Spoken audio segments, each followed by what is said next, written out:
Welcome, welcome. I see we got a few people filling in. We just giving y'all time to come in.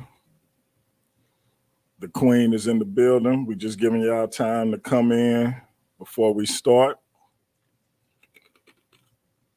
Sharing the link and all that good stuff. So give us about a minute or two and we'll get started.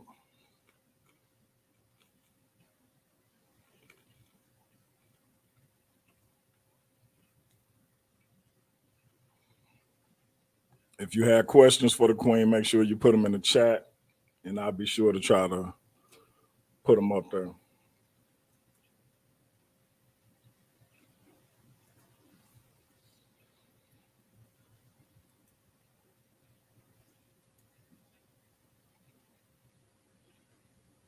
I see you, my brother Jeremiah. I was looking for you the other night, man. I didn't know you had some Facebook issues, so I'm gonna have to get back with you and see what we can make happen. So yeah, I apologize for that. I didn't know you had the Facebook issues because I inboxed you, let you know we were still jumping on, and then somebody told me today that you had some Facebook issues. So yeah, we definitely still got to get together.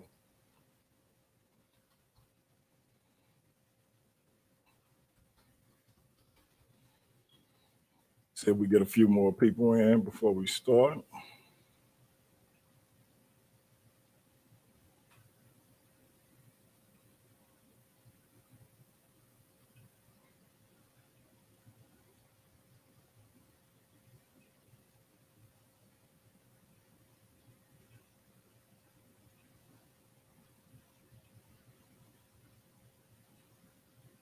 One of my most requested guests in the building.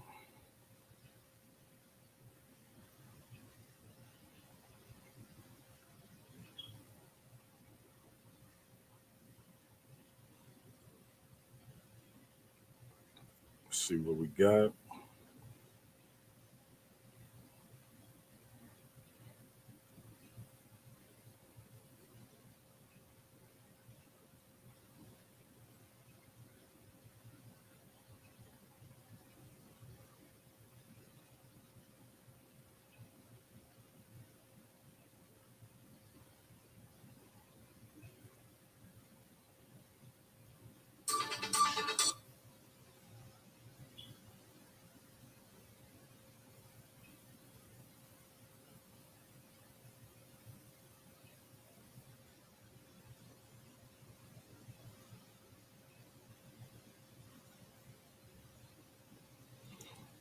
All right, look like we filling up a little more.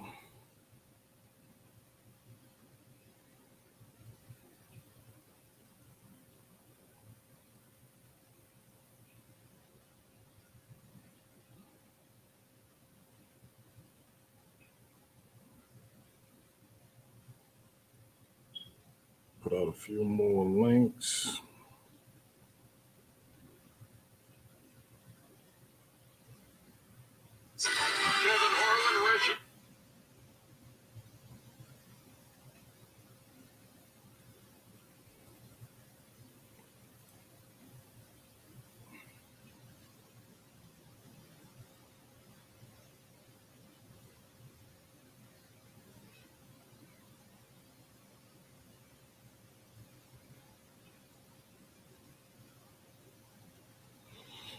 MVP, I was actually gonna hit you up, man, and see if you could substitute for me to host this show. I wasn't feeling well, but it was a little too late in the game, and I didn't want to spring that on the Queen. So I was like, I'm gonna push through. So, but yeah, I definitely was gonna hit you up and see if you could sub for me.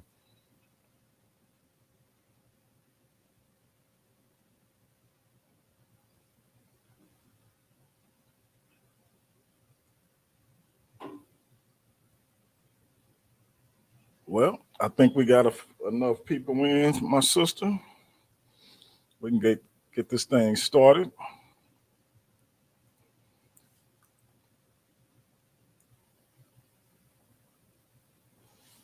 All right. All right. Ankh and Ma'at. As you can see, the queen is back. So before we get into our spiel, let me do my usual thing. Welcome to Paradigm Shift TV 314. This is your brother, DMG the Poet, aka Pianki Patah Muntu Nefra Moon Ra.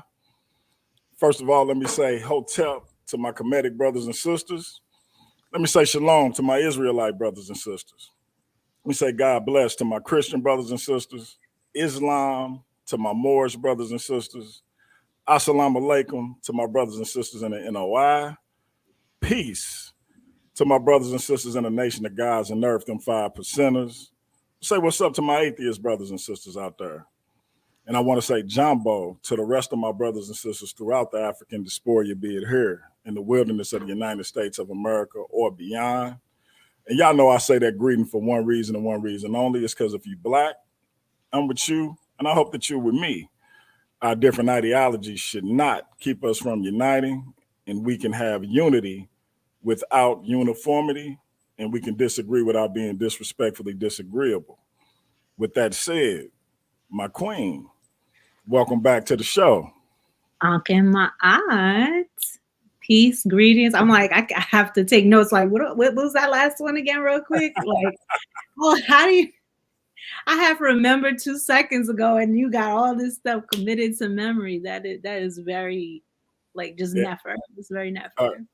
The funniest thing is when I forget, and I be like, all right, forget it. So yeah, you'll see it one of these days.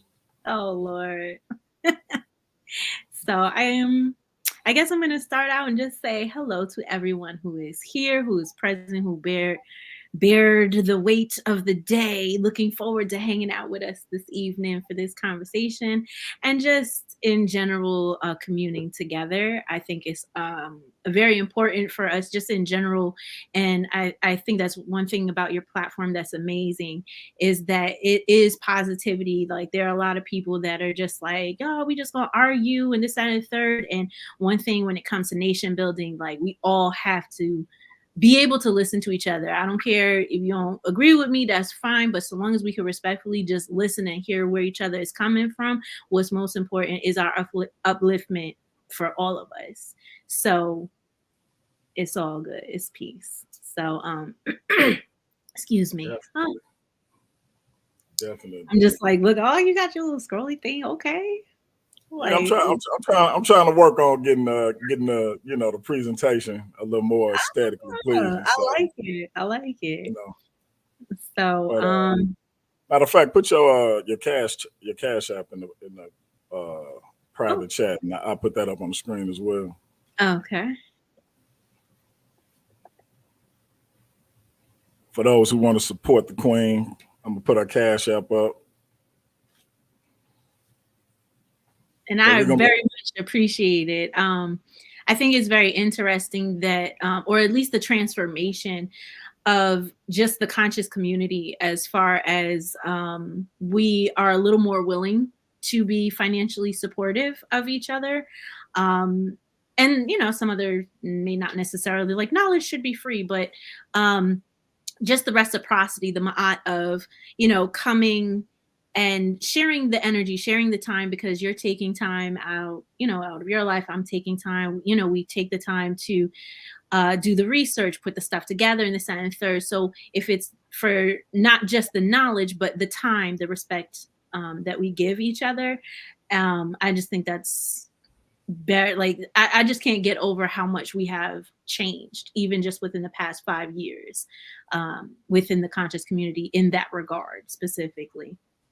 And I have to even say thank you for that, because my older brother, he's like, nah, it's got to be Ma'at. You got to at least put it out there so the people who wish to support you put it out there. And I'll be like, oh man, like I forget. Like, so I thank you for that, because I definitely forget.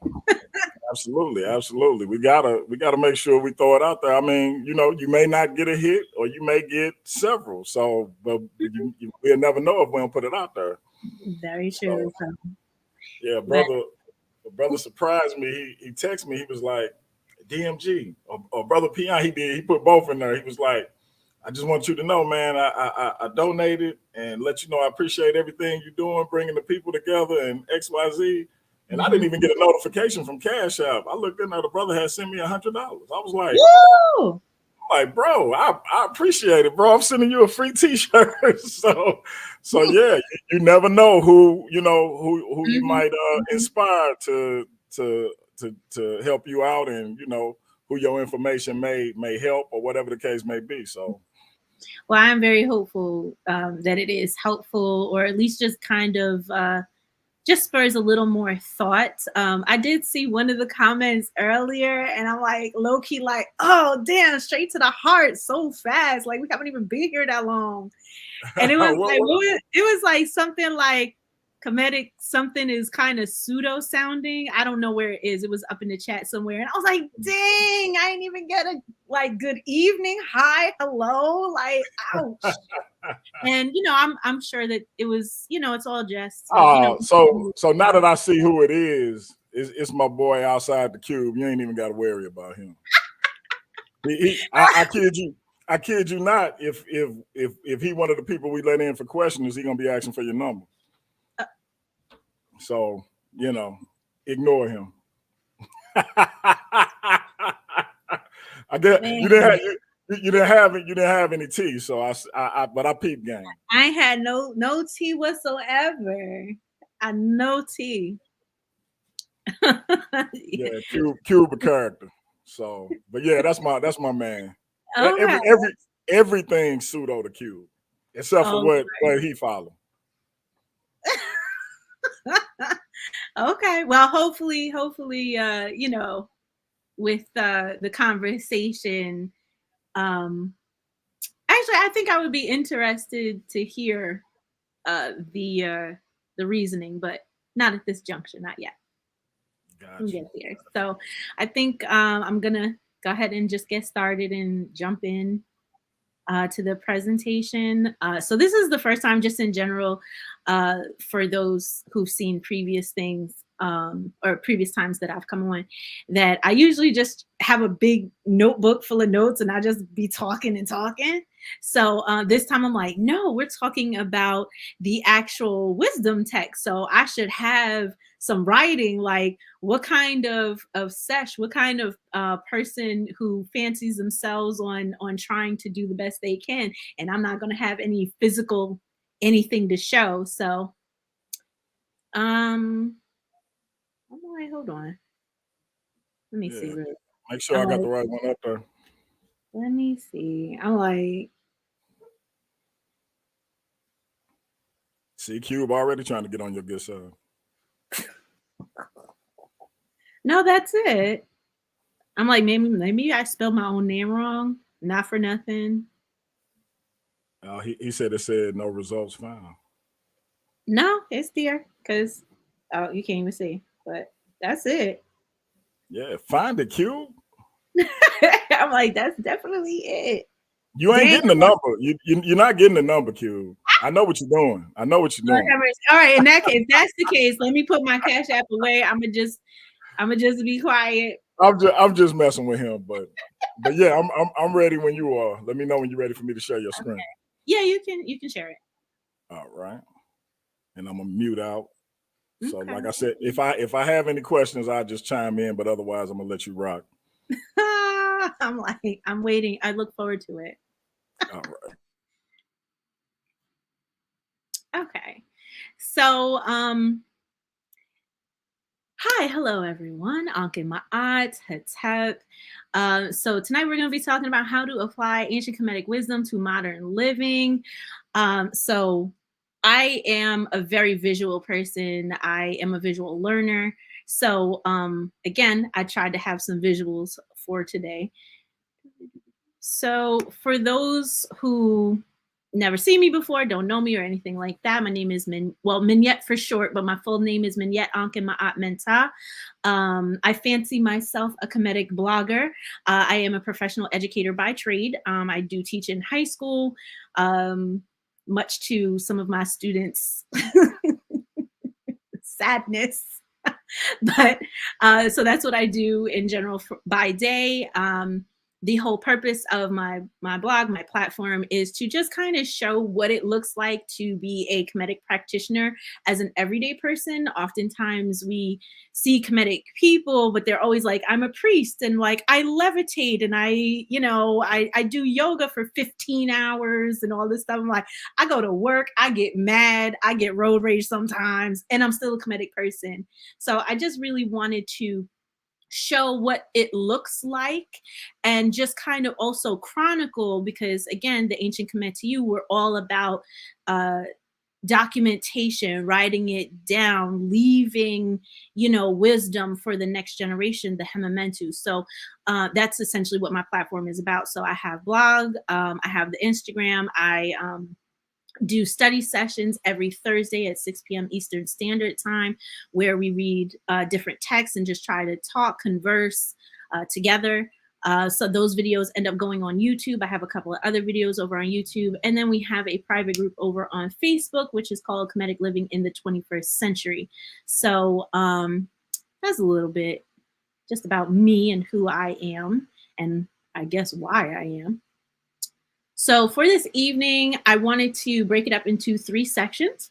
So first is understanding the problem. Now, as I get into that, the problem is much more extensive. I know there is a lot of nuance and so on and so forth, but I just decided to pick what I view to be the main 3 as to what the problem is. Then 2, why Kemet? Like, there are plenty of ancient societies. There's plenty of other systems vying for attention and, so on and so forth. So why Kemet? And then just measurement, vision, and goals. I wanted to end with that simply because one thing that I noticed within the conscious community, a lot of times we'd be like, we need to nation build. We need to do that. And then, but what are we doing though? So I wanted to just kind of put forth and put out there. I mean, I have I'm ridiculous when it comes to ideas. I have 50 million ideas all the time. But these are just a selection of them. And something else I was going to say in there, but that's all right. We'll get there. And if I don't remember it, I'll just have to come back another time. Let me ask you a question, Queen, because Yes, one thing that kind of I always find a little bit amusing and a little bit annoying at the same time is the idea of who belongs to the conscious community and who doesn't. And so, because I get those who are in opposition of the quote unquote conscious community who lump the Nation of Islam, Israelites into this community, when those who belong in the community wouldn't agree with that. And neither would those 2 entities agree with it. 5 percenters as well. And so in your opinion, who makes up the conscious community along with those who are in the Kemetic community? Because I would say the Kemetic community is one facet, but not the entire community. It's just one facet of the community. If you could, who do you feel makes up the conscious community? So when I think of the conscious community, superficially, my friend and I have this ongoing joke. It's like, somebody conscious when, and then we just like add on something else. It's like they own at least 3 pieces of ethnic clothing. They buy incense. They light candles, like they smell like patchouli and stuff like that. So it's like an ongoing joke where there is truth in jest. But in general, when I think of the conscious community, I think of a group of people who their motivation is to kind of correct historical ills, to illuminate and educate, where previously we were denied certain pieces of information, education, so on and so forth, for the purpose of pushing us forward, whatever that may be, because some people emphasize economics, some people emphasize spirituality, some people, you know, everybody emphasizes a different area. And I think they're, you know, and I'll kind of get to that in a moment, well, not a moment, but in a couple of moments, that all of those areas are necessary in general. So my thought, just to simply put it, is that any person who is of color, I'll put it like that, specifically Black, but I do recognize that, you know, that looks like a lot of different things. And I live here in New Jersey. There are other people, you know, around the country that, you know, they would probably identify a little more than, you know, as they say, all skin folk and kinfolk. So I try not to be that mutually exclusive, that you have to look a certain way, you have to have a certain set of beliefs, you have to this, that, and the third. It's just, are we all going in this direction? So that's what I call the conscious community. We are trying to nation build. We are going in that direction, whatever it is we're trying to do. Now, granted, because it is so vast, that is where a lot of conflict comes. But for now, I have to accept that this is where we are. And that is simply because of history. Like, you know, unfortunately, once the leadership of the civil rights movement, once they were killed off and jailed and, you know, so on and so forth, the, you know, then we were, you know, put on drugs, and then we had the gangs and third. So we have yet to actually recover to have formalized leadership that will go in a certain direction. And I think that that's actually a beautiful thing for us specifically, simply because I very much believe in the spook that sat by the door. You know, we can get all this little information, just as a corporation has no specific head, but it somehow can maneuver. So I believe, should the conscious community, we should not, I mean, don't get me wrong, I think leaders are very important because they bring us together. I'm not saying that we shouldn't have leaders at all, but at this juncture, since we don't have any, that looking to business as a model for us would be advantageous for, again, establishing nationhood, where we don't necessarily have to have a figurehead that if they get shot, it's over. So as far as the Kemetic community,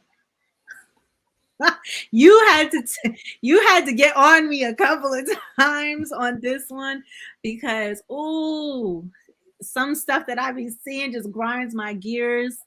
And I already know. Yeah. I already know. Oh my gosh, it just it gets to me.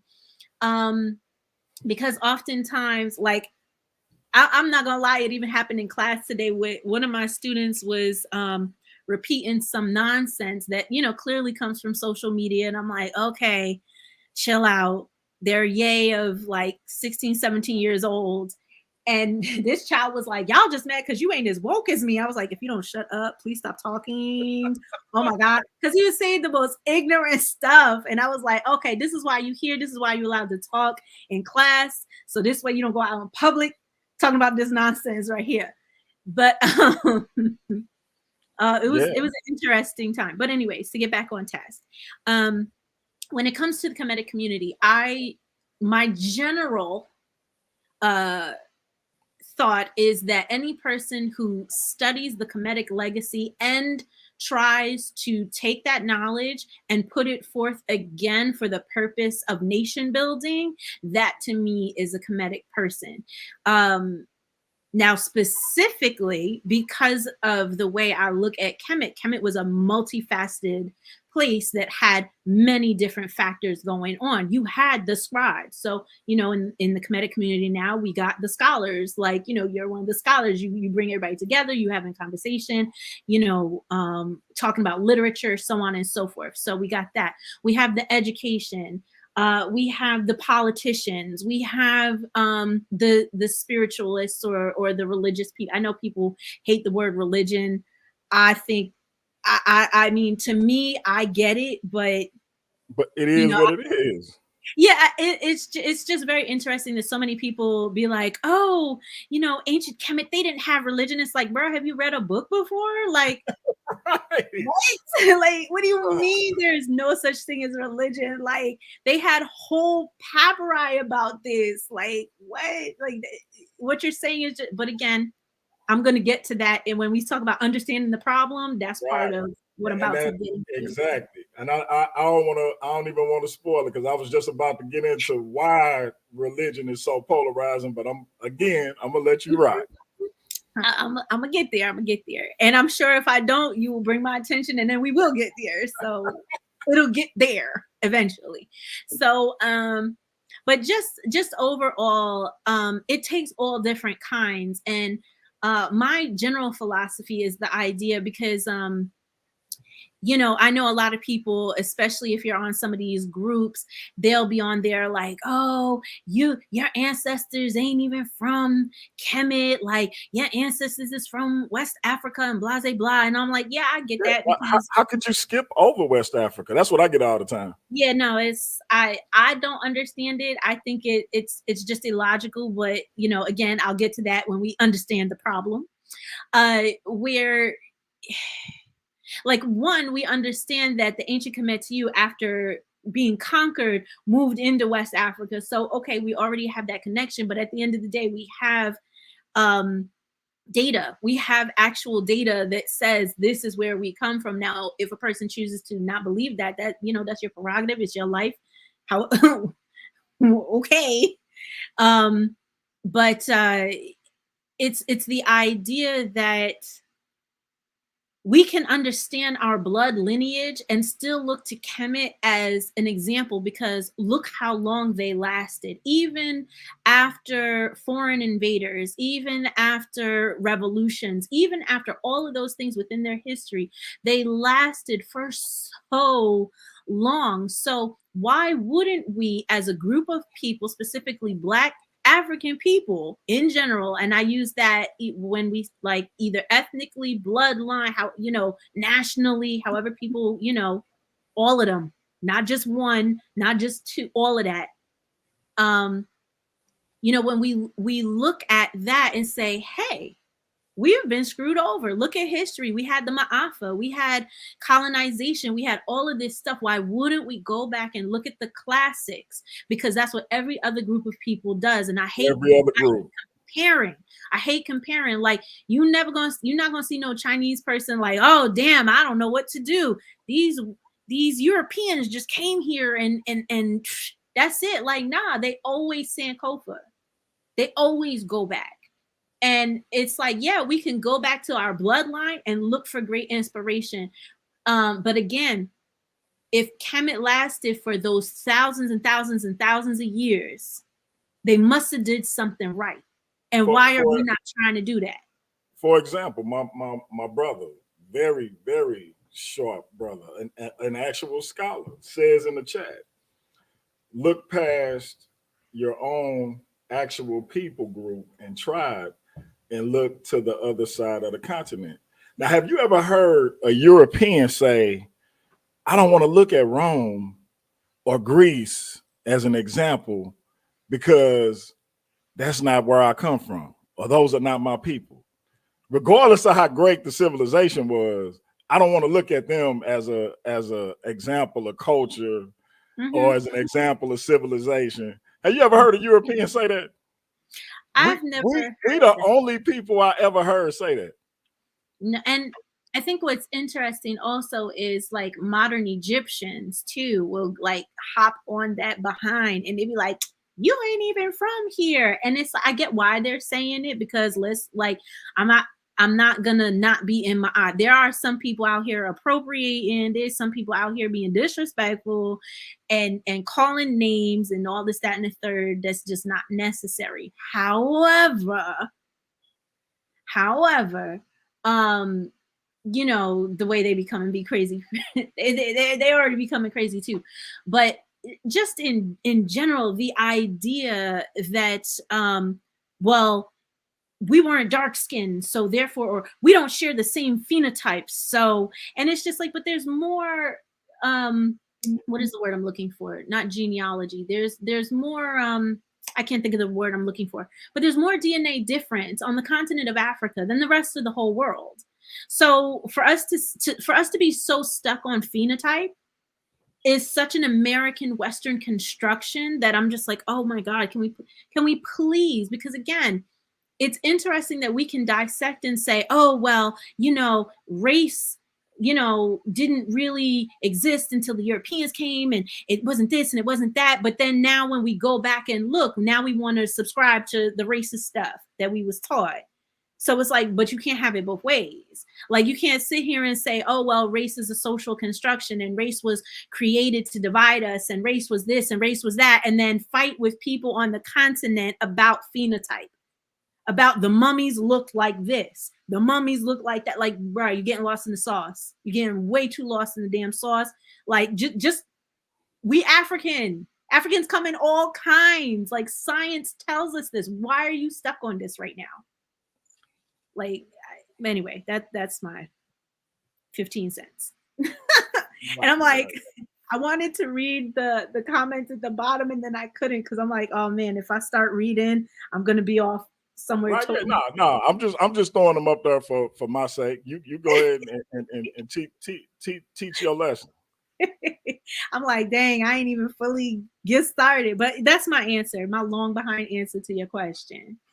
That's what I believe makes the conscious community, and the difference between the conscious community, because some people in the conscious community are more or less concerned with just the African American experience and pretty much post-slavery and this, that, and the third. They can appreciate ancient history, but they're not necessarily using it as a focus and guide per se. That's somewhat changing in some areas, but generally speaking, like, they appreciate it, but they ain't going to do much more with it. Whereas again, ancient people who are in the Kemetic community, they're more about, okay, let's look at what the ancestors did. We may not have to do it 100% like they did, whatever it is, whether it be religion, spirit, or spirituality, whether it be economics, whether it be whatever it is. So that's the question. All right, so let me get all right, so understanding the problem. So again, as I said, I broke it into 3 sections: education, economics, and mental health, because just looking at online and just listening, like I said, I listen to teenagers all day long. So, as they say, the truth comes out of the mouth of babes. So I hear it, I see it all the time. And so starting off with education, like, again, what's up with this? So education, the wickedness of to the soul is ignorance. The virtue of the soul is knowledge. And that comes, and I'm like, I'm gonna try my best not to like quote and read pretty much a whole book to y'all. So this is the book I'm reading from. My bad, because I have some of my books be getting jacked up, so I'm sorry. But you've actually been reading the book. No, this one is like, is bad, but I have like 3 versions of this. So the page number that you see up there, or anytime you see Egyptian proverbs, I put in Kemetic, because Muada Ashby put in Egyptian, but we gonna forgive our elder for that. But the different versions of this book do have different page numbers. So just in general, if that was something that people were like, oh my gosh, I can't find the page number, that's why.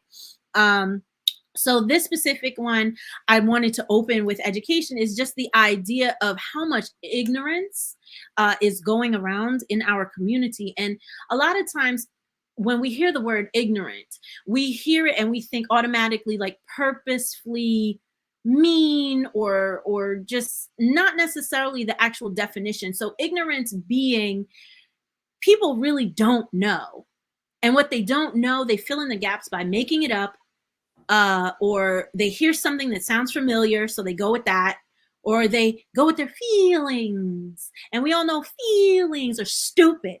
They are most of the time stupid, and they get you in trouble. And that's not what you should be rocking with. Now, what was that cadence you put on feelings real quick? I just see, I can't do it on command now. Right. I figured, but yeah, that was I might have to make a clip out of that. Go ahead. Don't do that. Feelings. But and even the ancient Kemetic said, oh gosh, see, look, this is what happens when I try to remember stuff off the top of my head. Feelings are poor masters, or something like that. I'll find it in a second. See, I'm gonna say it wrong, and now I'm gonna go crazy because it's gonna bother me. But I'm like, you know what? I bet you. I'm like, I know somebody in the chat will probably know which one I'm talking about. But emotions are poor masters, but goods. I can't remember how it goes, but yeah, that one. I prefer to go with my feelings. Lol. Okay. I'm gonna come back to the presentation before I get too off task here. So one, when we talk about education, this is very important for us to understand. Like, we know things are bad, but sometimes we don't understand, like, in the greater context of things, when it comes to us trying to address our problems, sometimes we just end up giving it lip service because we don't fully understand how bad it is. Or like when people go through stuff, they're like, oh, it's not that bad. I made it through. Like, that's not okay. That's not making it better. Like, no, we need to have full HD 4K. Like, we need all of that. We need to understand all of that. Otherwise, when we talk about nation building, it's not going to be a strong foundation.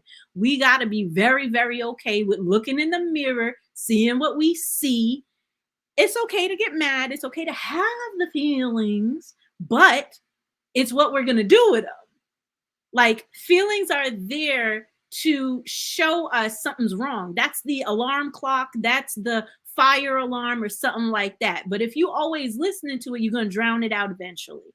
So we need to listen to them, but not always. So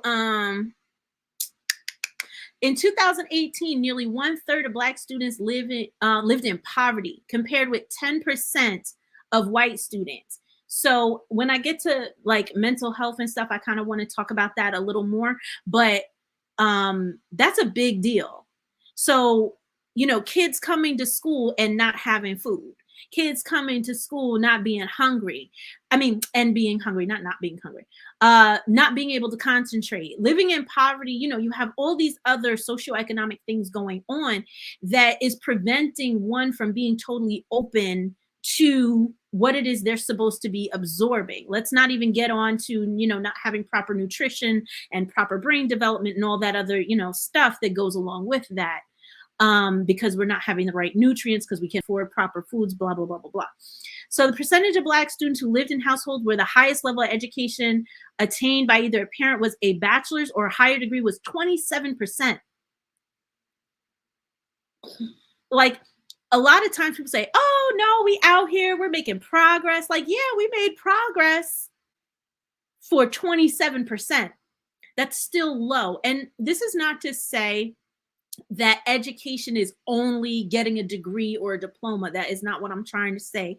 It's just an illustration along that. And it'll make sense in a little more in a moment. So 64% have parents whose education level is less than high school.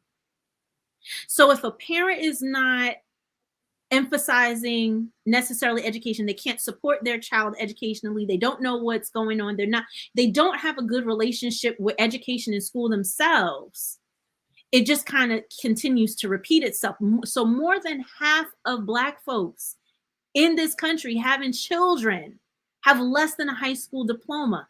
And not even that, like, I'm like, wait, is the next one? Oh, haha. I'm going to wait to say what I was about to say after the next one. So in fall of 2017, of the 50.7 million students enrolled in public elementary and secondary schools, 7.7 million were Black. 45% of Black students attended high poverty school. That is almost the majority of Black children in this country are going to schools that are of high poverty, urban, or any of that. Mentu, emotions, feelings are great servants, but poor masters. That was the one I was looking for. I couldn't get it, but dua. So this idea of that is very big, especially when we compare it to counterparts of 8% of white students, 45 versus 8. That is a huge disparity. 7% of students attended low poverty schools. So out of all Black students in all of the United States, only 7% of them were going to school in the suburbs or upper, where we understand that that's more quality, more, I hate the word rigor, like with a passion. I really hate using the word rigor when it comes to education, but it's an educational buzzword, so I'm gonna use it. But again, it's the idea of what is the standard. Now, again, this isn't to say, because we also understand the education system has failed and blah, blah, blah, blah, blah, blah, blah. Like it has all that other stuff going on. But the idea of this is, and why I wanted to put all this out there is, if we don't have a good relationship with education as it's supposed to be, meaning most of what people get is schooling. We go to a school building. We are told to think this. We are told to write this for the test, to pass the test, so we could get a diploma, so we could go get a job. That's schooling. Education is supposed to be, again, expanding our brain space, being analytical. Like, it is ridiculous that in 2022, how low critical thinking and analytical skills are. And it's very interesting, even more so when you see on the internet people arguing with each other, and it's just like, oh my goodness. Like, you definitely thought you were onto something. You watched a YouTube video real quick, and like now you up in your ego because of ignorance. Like, oh, that it's so painful. And it's not in an egotistical way. It's, my goodness, look at where our people really are. Like they really, oh my gosh, it's bad. So in general, yeah, that was that. So in 2018-19, 16% of Black students were served under the Individual with Disabilities Act, compared to 14% of white students in general. So we already understand that Black students are disproportionately part of what we call special education in general. Excuse me. So how can I put this? What special education is supposed to be versus what it actually is. And again, if you're looking at urban or rural areas, there's a lot of stigma that goes along with that. There, depending on the teacher, the quality of the teacher, the training of the teacher, because again, we understand rural schools and urban schools both have higher numbers of new teachers and higher turnover. So a lot of the poor relationship with education as seen through the school system is because there aren't teachers who are consistently there. There are not well-versed educators in these places. And again, some of that is not their own fault because of all the different pressures. Some of that is the pay, because in some states, like I was looking down in Atlanta, and I know for, other people, this number might be pretty good. But just in comparison, it was just like, oh my gosh, how do people even live? But they were talking about how they were boasting, in fact, about, oh, the Atlanta school system, we start people off at $50,000. And I'm like, oh, wow, people are not going to work there. Because again, after taxes and so on and so forth, and then how expensive Atlanta is now starting to become, that the math ain't mathing. It's not working. Like, that's not going to work. So anyways, to get back on point, is the idea that when it comes to special education, if the teachers aren't well trained, if they are not, or they're brand new, they're still figuring it out, they're new to the field, so this 16% coupled along with the 45%, like, now our numbers are getting higher and higher as to explain why our relationship and disdain for now I want to say classic, for traditional education is like all the way in the basement. So let me just go with that one. So just to, again, bring this home, So the gray are, again, the counterpart of the white students versus the black students. So when it comes to grade 8 in geography, history, civics, science, mathematics, reading, technology, and engineering, we are not even halfway. We are more than, like, it's just looking at the numbers in general, like we are so far behind, and this is 8th grade. So if they're behind in 8th grade, and actually the thought is, if with reading with children, reading to them consistently every day, by the time they get into 3rd grade, literally has, will put them on the trajectory for a certain amount of education, however, one would want or desire that. So, because it expands their vocabulary. They get used to studying, they get used to the critical thinking of the story, reflecting on it, having reading comprehension skills, being able to understand, and so on and so forth. Being able to spatially understand the world around them with geography, being able to be critical of, this is what happened in the past, this is what I can, potentially do in the future. These are great people, blah, blah, blah, blah, blah.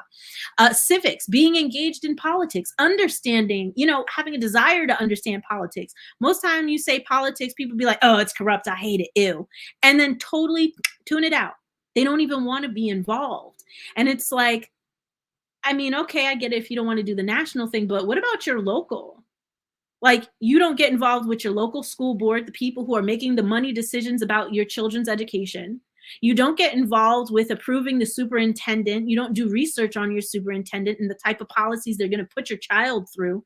You don't, when it comes to, like, if we want to talk about police violence, did you vote for the sheriff?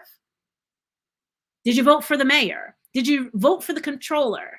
Did you vote for any of these people where, like, people, oh, my vote doesn't matter. Yes, it does. When it comes to local stuff, yes, the hell it does. Because that directly involves your life. But we don't even do it. But how can we do it if we don't even understand civics? If we don't understand how this is set up, we just think, oh, this is set up against me and that's it. And it's like, yeah, that's true. But, the spook by the door said, if we just maneuver this way, we don't got to get caught up. Like, and I understand once we learn the rules, then they switch the rules. But again, if we have the competence, the education, we can foresee, we can be Haru with it, with the foresight, and see, oh, or we could do our own thing and go that way. But again, it's like, we're not moving that way. When it comes to science, understanding the world around us, understanding, I ain't even gonna touch COVID, but all I'm gonna say is COVID and that's it. Moving on, mathematics. So I ain't touching that one at all. Oh gosh. So where am I? Reading. Again, having a lower command of vocabulary. I told this story and I'm like, I'm going to be like low key embarrassed, but I'm going to say it anyway because it proves the freaking point. If, so back when I was in 6th grade, I had moved, my parents had gotten divorced, and you better not be embarrassed about nothing that happened in the 6th grade. Oh no, this is pretty, what the hell? It's a what the hell moment. It's definitely a what the hell. Go ahead. So I had made new friends because my parents, they were separating, they were getting ready for divorce. And so I had, these so-called new friends said, oh, like, because my birth name, it starts with the letter F. And so they started calling me feces. These people called me feces for a month. And I, dummy 6th grader, had no idea what that word meant. And I allowed it. And when I figured it out, I was pissed. I was so pissed because, one, I thought they were my friends. So it never occurred to me that they might be calling me something otherwise. But once I caught on, I mean, clearly they wasn't my friends after that. I totally stopped talking to them. But it's the idea, like, that showed me in life, like, I need to understand what words mean. And as Kemetic, as people who practice the Kemetic legacy, we understand Hekau, the power of words. So what was she trying to tell me about myself by calling me feces? You know, we say the same thing, like you got to put words of power into yourself. You can't talk to yourself a certain way. You can't talk to your children a certain way. You can't talk to your spouse a certain way, so on and so forth. So, you know, again, but if we don't have the words and we listen to, you know, the certain music and all they's doing is cussing. And I know I'm speaking in AAE. That, you know, that just, it just is what it is. But you know, my code switch game, I could do that. I could definitely do that when it's necessary. But if children grow up into teenagers, who grow up into young adults, who grow up into adults, who then therefore have children, never have the command of the language, how can you fully understand the words that are being said to you, the words that you are saying, the world that you are creating? Understand the world that's around you in general as other people describe it, if you don't understand the very vocabulary. Real talk. Nothing to make you want figure out that you got to learn what words mean, like being called shit. So, I told you it was embarrassing, but but continue. But you was in the 6th grade, so I ain't mad at you. I'm still mad at it. Like, I'm gonna have to do some EFT. Like, even though I let these people call me shit, I still love myself. Right. Hey, and you know, just tell me who they is on Facebook. I'll start trolling. Oh no. It's over and done with. And then finally, technology and engineering skills, which I was actually impressed that our numbers were so high, but even still, it's not even half. Yeah, no, I definitely am doing AAVE. So again, technology, like what's that man's name? Mark Zuckerberg. He's all about metaverse and this and that. And it's interesting because I'm part of a group where, you know, we talk about that kind of thing, but it's so interesting how Black people and, you know, people of color, well, I'm going to say Hispanic. I'm not even going to fully go in other realms because they be on it. But how scared Black people are of technology, of new technology in general. Like that, I have a student who graduated last year, and I don't even remember what the hell it is she said she wanted to do. I didn't understand it, but if she wanted to do it, if she liked it, I loved it. So I'm telling her, because she was the salutatorian. She was the number 2 in the class. And she wanted to do some type of biochemical research, something or other like that. And I was like, yes, girl, go ahead. And her own family said, no, you should go be a nurse. And it's like, you know, because it's safe, because it's predictable, because it's reliable, you know. And how many people do that to their children simply because they don't understand? How many people say, get off that game? But you could be a millionaire doing Twitch now. Twitch makes more money, if I'm not mistaken, than Instagram, I think Facebook too. Like they make, like, I forget how many millions a day just from kids getting on there, streaming, playing games. Thanks. Playing games. And we're telling our kids not to do that. Like we're not encouraging, oh, get off that phone, go do the dishes. Like, no, they need to be on. Now, granted, they don't need to be scrolling their whole life away. But in general, like, you know, we need to learn how to guide them. But if we're afraid of it them ourselves, how, you know what I mean? They're going to still be just doing the same old thing and being consumers instead of producers, instead of creators, instead of, you know, all of these things. Like if you look at TikTok, if you look at even Instagram and all these things, the algorithm consistently shuts out Black people. Why is it that we are not creating our own kind of a thing? You know, like, but again, we can't create what we don't know in general. So it's very, very real for us. So nationwide, the overall dropout rate decreased from 9.7 to 5.3. The dropout rate for Black students decreased from 11 to 6. However, it was still higher than other groups. Additionally, 22% of Black Black students or Black young people 18 to 24 were neither enrolled in school nor working. So meaning if they got out of high school, they're not going to welding school. They're not going to get a CDL. They're not getting a forklift license.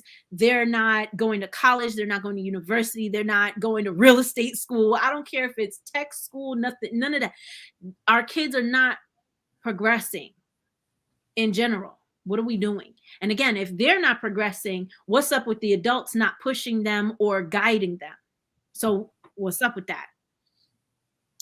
Nearly 8 out of 100 Black males dropped out of school. 6 out of 100 U.S.-born students dropped out of school, and 37 out of 100 institutionalized, aka if they're in correctional or healthcare facilities, dropped out. So again, if we understand racism in this country, and we understand the school to prison pipeline, and we understand that our kids are being pushed out, we understand that these policies are disproportionately getting them involved with the law, and we're allowing them to drop out of school, and we're not pushing them, you know, even if they get a GED, we're not pushing them. They're just, oh, I'm gonna get a job over here, or oh this, or oh that. Like in general, it's something else. It's something else. And as much as we want to blame and say this is what it is that's going on, which it is, what are we doing about it? And sis, I can tell you, like, it's what you're saying. It's a punch in the gut, because my mother, when I was young, second or third grade, you know, they told her I had a behavior disorder. I had a learning disability, things of this nature. And she just, not being a single mother, she just accepted what they said. Mm-hmm. And so, and my thing is, when I look back now, having, you know, taken college courses and, you know, learn to do, you know, minimal research and study different topics, I'm like, learning disorder, not to be arrogant about it, but just thinking like, nah, they just didn't focus the way they should have on what it was I required as a student.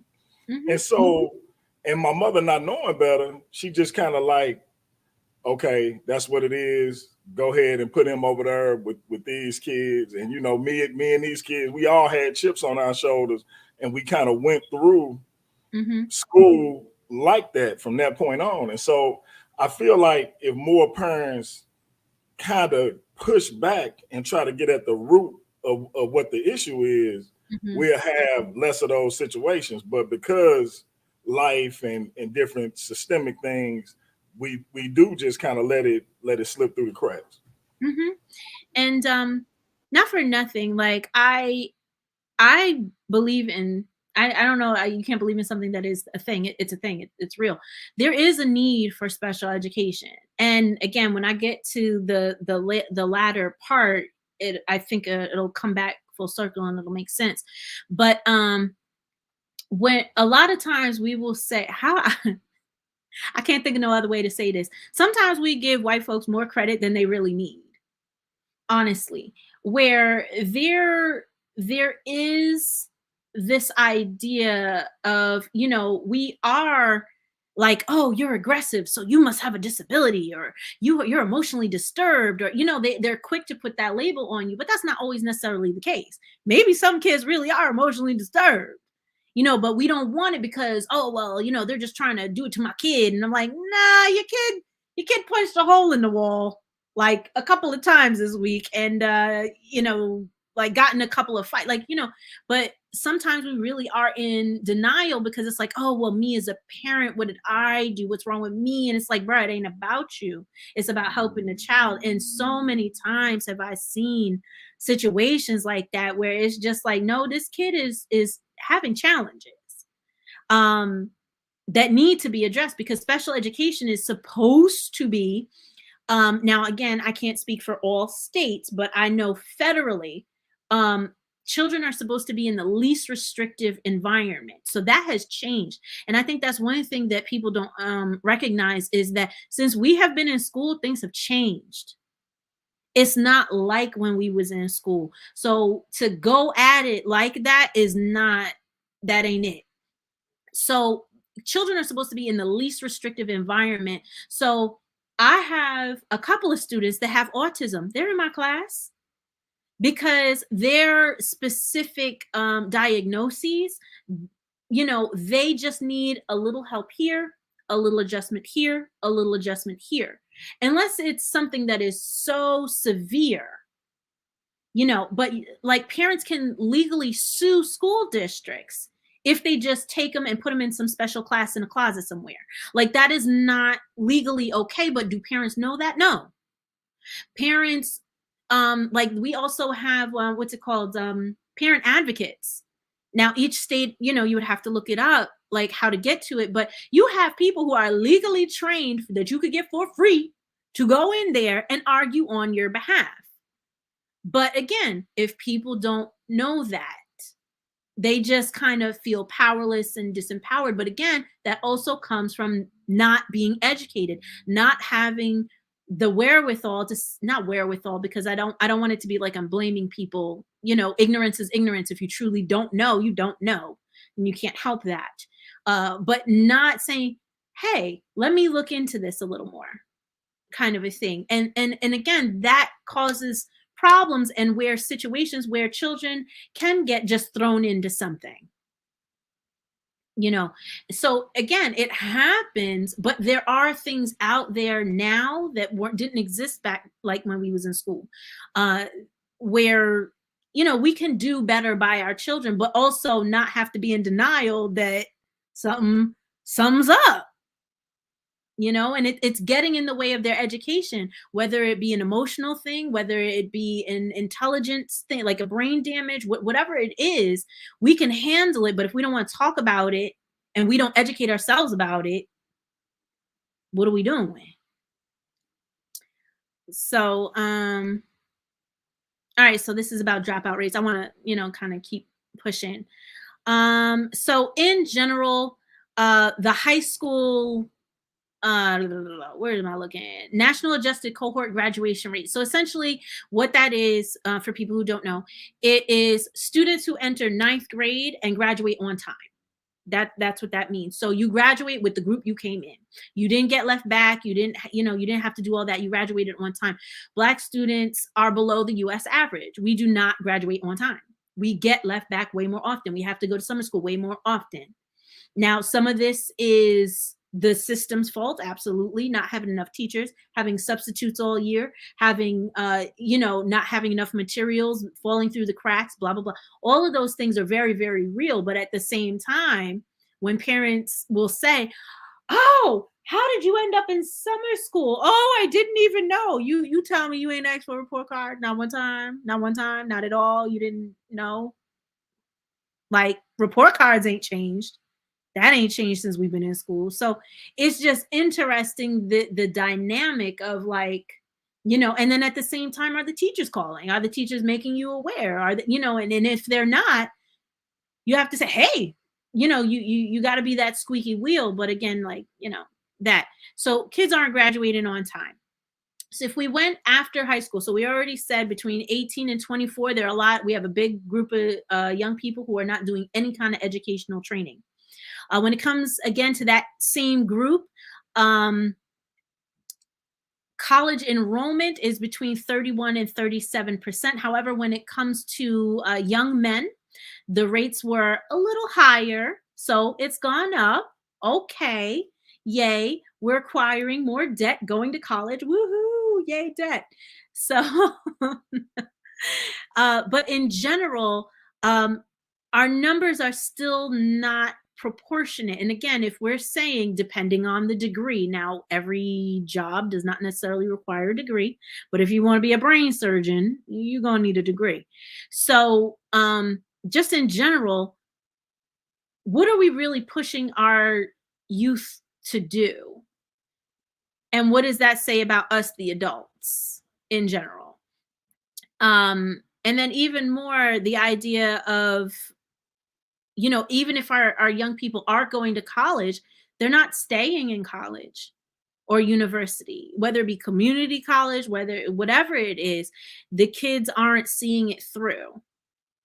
And I get a lot of that is because they have to go to work. They have to, help take care of family. They got younger siblings. I have a young person who she wants to go to college, but she refuses to leave the state, even though she can get a scholarship, a full scholarship, because no one will be home to take care of her sister. Like these are the situations that we're putting our children through that is denying us mobility and nation building. Having, again, whether we're looking at it from the idea of education, having critical thinking skills, having analytical skills, having, English literacy, having foreign language literacy, having mathematical literacy, science literacy, etc. So, just in general, it's a constant. So at the end of the day, why does the education matter? And again, I know I concentrated a lot more on traditional education, but again, how are we to nation build if, as the ancient Kemetic already told us, the wickedness to the soul is ignorance, the virtue of the soul is knowledge. So are we actually gaining knowledge? And if it's not through formalized education, and we are educating ourselves because that's okay too, are we actually gaining knowledge, or are we showing off our ego because we feel less than? Because that'd be a lot of people. I know this little bit of information. Let me make a quick dollar off of it. I know this information. Let me hop on social media so people can do some mental masturbation over here and feel good and have a nice reaction. Oh, I feel good about myself. But that's what we're doing because we have so much ignorance, but nobody wants to talk about it. So there's that. That was only one. I'm gonna try to hurry myself up. So economics. So if thou be industrious to procure wealth, be generous in the disposal of it. One is never so happy as when giving happiness unto others. So I know a lot of people would read that and be like, oh, here we go. That's that turn the other cheek type of way of saying stuff. That is not where I'm trying to go with this. So if we are industrious and we basically, if we have it in us to go be entrepreneurs, if we have it in us to go get these high paying jobs and so on and so forth, be generous in the disposal of it. As what are we doing to build our community? Are we giving scholarships to young people? Are we building community centers? Are we white folks is gentrifying? Why can't we gentrify our own stuff? Why can't we buy our own? There's the buy the block movement. The people down in Louisiana, the people down in Atlanta, certain people got it going on. But again, what are we doing? So are we staying in our westernized, Americanized, capitalistic minds of it's mine, I worked for it, I could do what I want, da da da da? That's not nation building. That's not nation building at all. And again, it's what are we doing for the Hemamentu? What are we doing for the next generation? What are we doing so that we can finally get out of this situation? And not to say that there will not be challenges. Satesh will always come, or Satesh would always come. He will always be the challenge, and to say, oh, word, this is the route you going? You really want this? There will be challenges, and that's okay. But at the end of the day, what will your legacy be? If it's not your family building that, if it's not, this, that, and what is it looking like? We want to get the money, but have no plan for the money. We have absolutely no plan. And again, other cultures and things like that, they plan for generations and we do not. So I see someone, Teti user Ma'atra Seneferu says the Black community don't have life insurance. What the children going to do when you gone? Actually, and I found this very interesting because I forget, it was like a real disrespectful TikTok that I watched, but it brought about a point just about that about life insurance. And actually, Black people have the highest number of getting life insurance policies out of all racial groups, at least in the United States. However, we are severely underinsured, and we let those insurance policies lapse. That is the problem. That's a fact. That's a fact. That is the problem. So we're handing the what do we call this? The hat around, because we got insurance, but we got $5,000. Like a cheap funeral is between $7,000 and $15,000. So right. Yes, it'd be enough for a funeral, and that's it. And not even if that. You might just get the casket, because a casket alone. Right. Exactly. Yeah. And not for nothing, I remember I did that when my aunt passed away, and I went to the funeral home, and I mean, when it comes to money, I just be on a whole different level. And they went in there and they were like, "Oh, these are the caskets we have." And I said, "How much is this?" And they told me. I was like, "There's a company in Maine that'll offer a similar casket for about $2,000 less." Oh, you one of them? Oh, hell yeah, I am. You ain't taking my money. It's going in the ground. Facts. I love my aunt, but she ain't like. So, and I get it at a point of grieving, and this is like around the way. But as commit to you, like in ancient Kemet, all they did was prepare for that, our day of transition. All they did. So if a person's calling themselves a commit to you and they don't have full life insurance, taking into account taking care of their family and or inflation, because gas is expensive these days. I don't know about y'all where you live, but it's expensive. Life is getting expensive. So if we're not, you just gotta guess. Did you get a link to someone? Did I? Saw? Maybe. All right, let me add. Let's see. I'm like, ooh, I can't see the words are on the bottom. Adjust your camera, bro. Yeah, I can only see the eyes. I could see him. Let me move this. Okay. But, can you see him now? Okay. Yes. Uncle my aunt, brother. Peace, bro. You muted. Well, job to you both. I was just listening to the conversation. I wasn't actually looking to participate.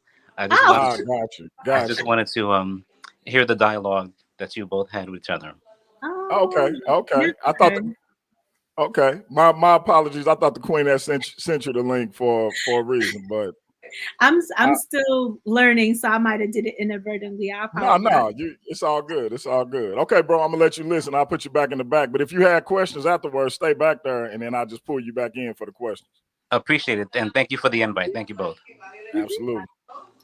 So, when it comes to the economics in general, as a commit to you, we need to, do we know how much it is to buy a plot? Here in New Jersey, it's $4,000 at this one specific one where my family is. It's $4,000 to buy the plot, $2,000 just for them to open it up. Wow. That's not including the headstone, the certificates, the casket, the actual preparation, all none of all of that. It is so expensive. But if we're like in denial, like death is going to come for us whether we're ready or not. It's going to come for the babies. It's going to come for the old people. It's going to come for everybody in between when it feels like. Therefore, we need to prepare for that moment. Otherwise, our family is going to have to pass the hat, put us in a pauper's grave, cremate us when, and feel uncomfortable about, we're going to cause so much more issues for our families, whether it be economically, do you have a will?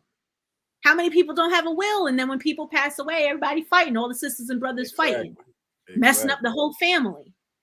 Again, all of that is economics. And as commit to you, you gotta be responsible. But I ain't even fully getting my final form. So in general, I'm trying to resist because I peeped the chat real quick. So right. Yeah, resist the temptation. Resist the temptation. So these are some statistics that I had used previously when we were talking about like economics and when we were talking about relationships and stuff. And so I just kind of wanted to go back to that for a moment to just illustrate again. Excuse me.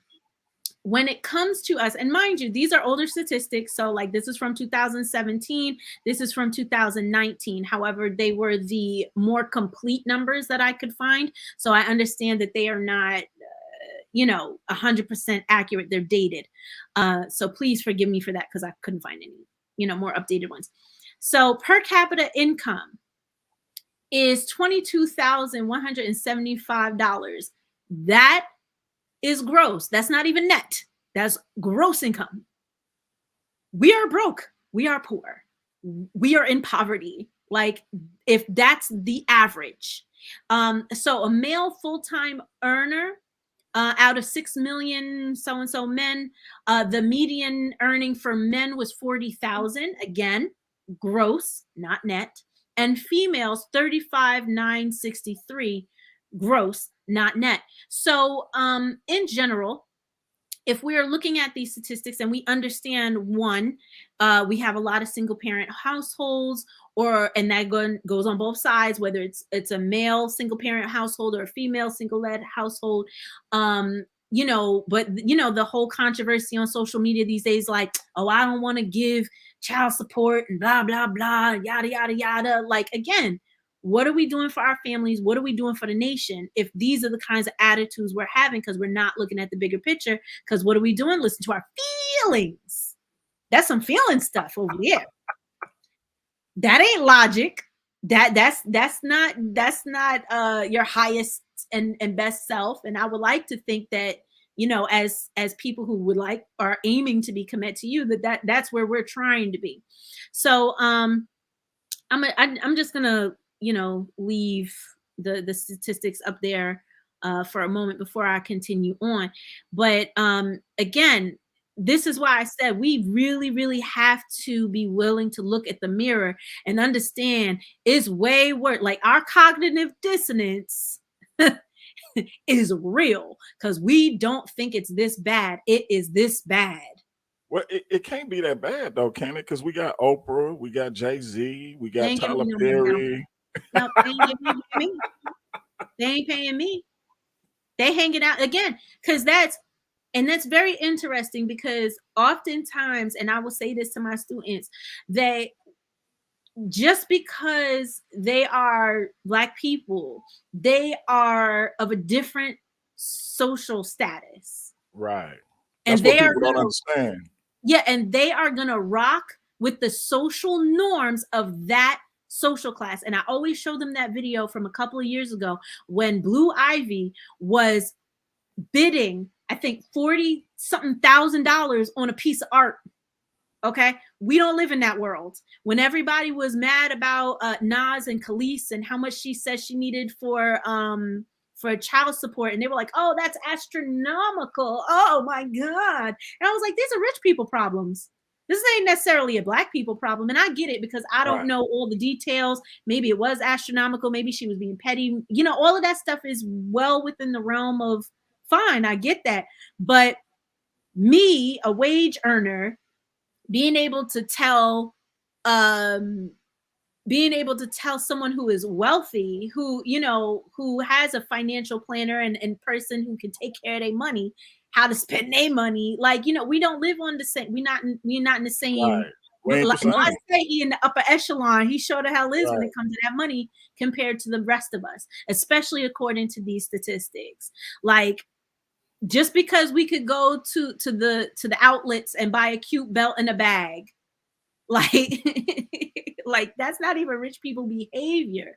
Like, even when we have the money, we do poor people behavior. We spend it on the stupid things. We spend it on like how social media or we don't spend it on that stuff, and we spend it all on our family.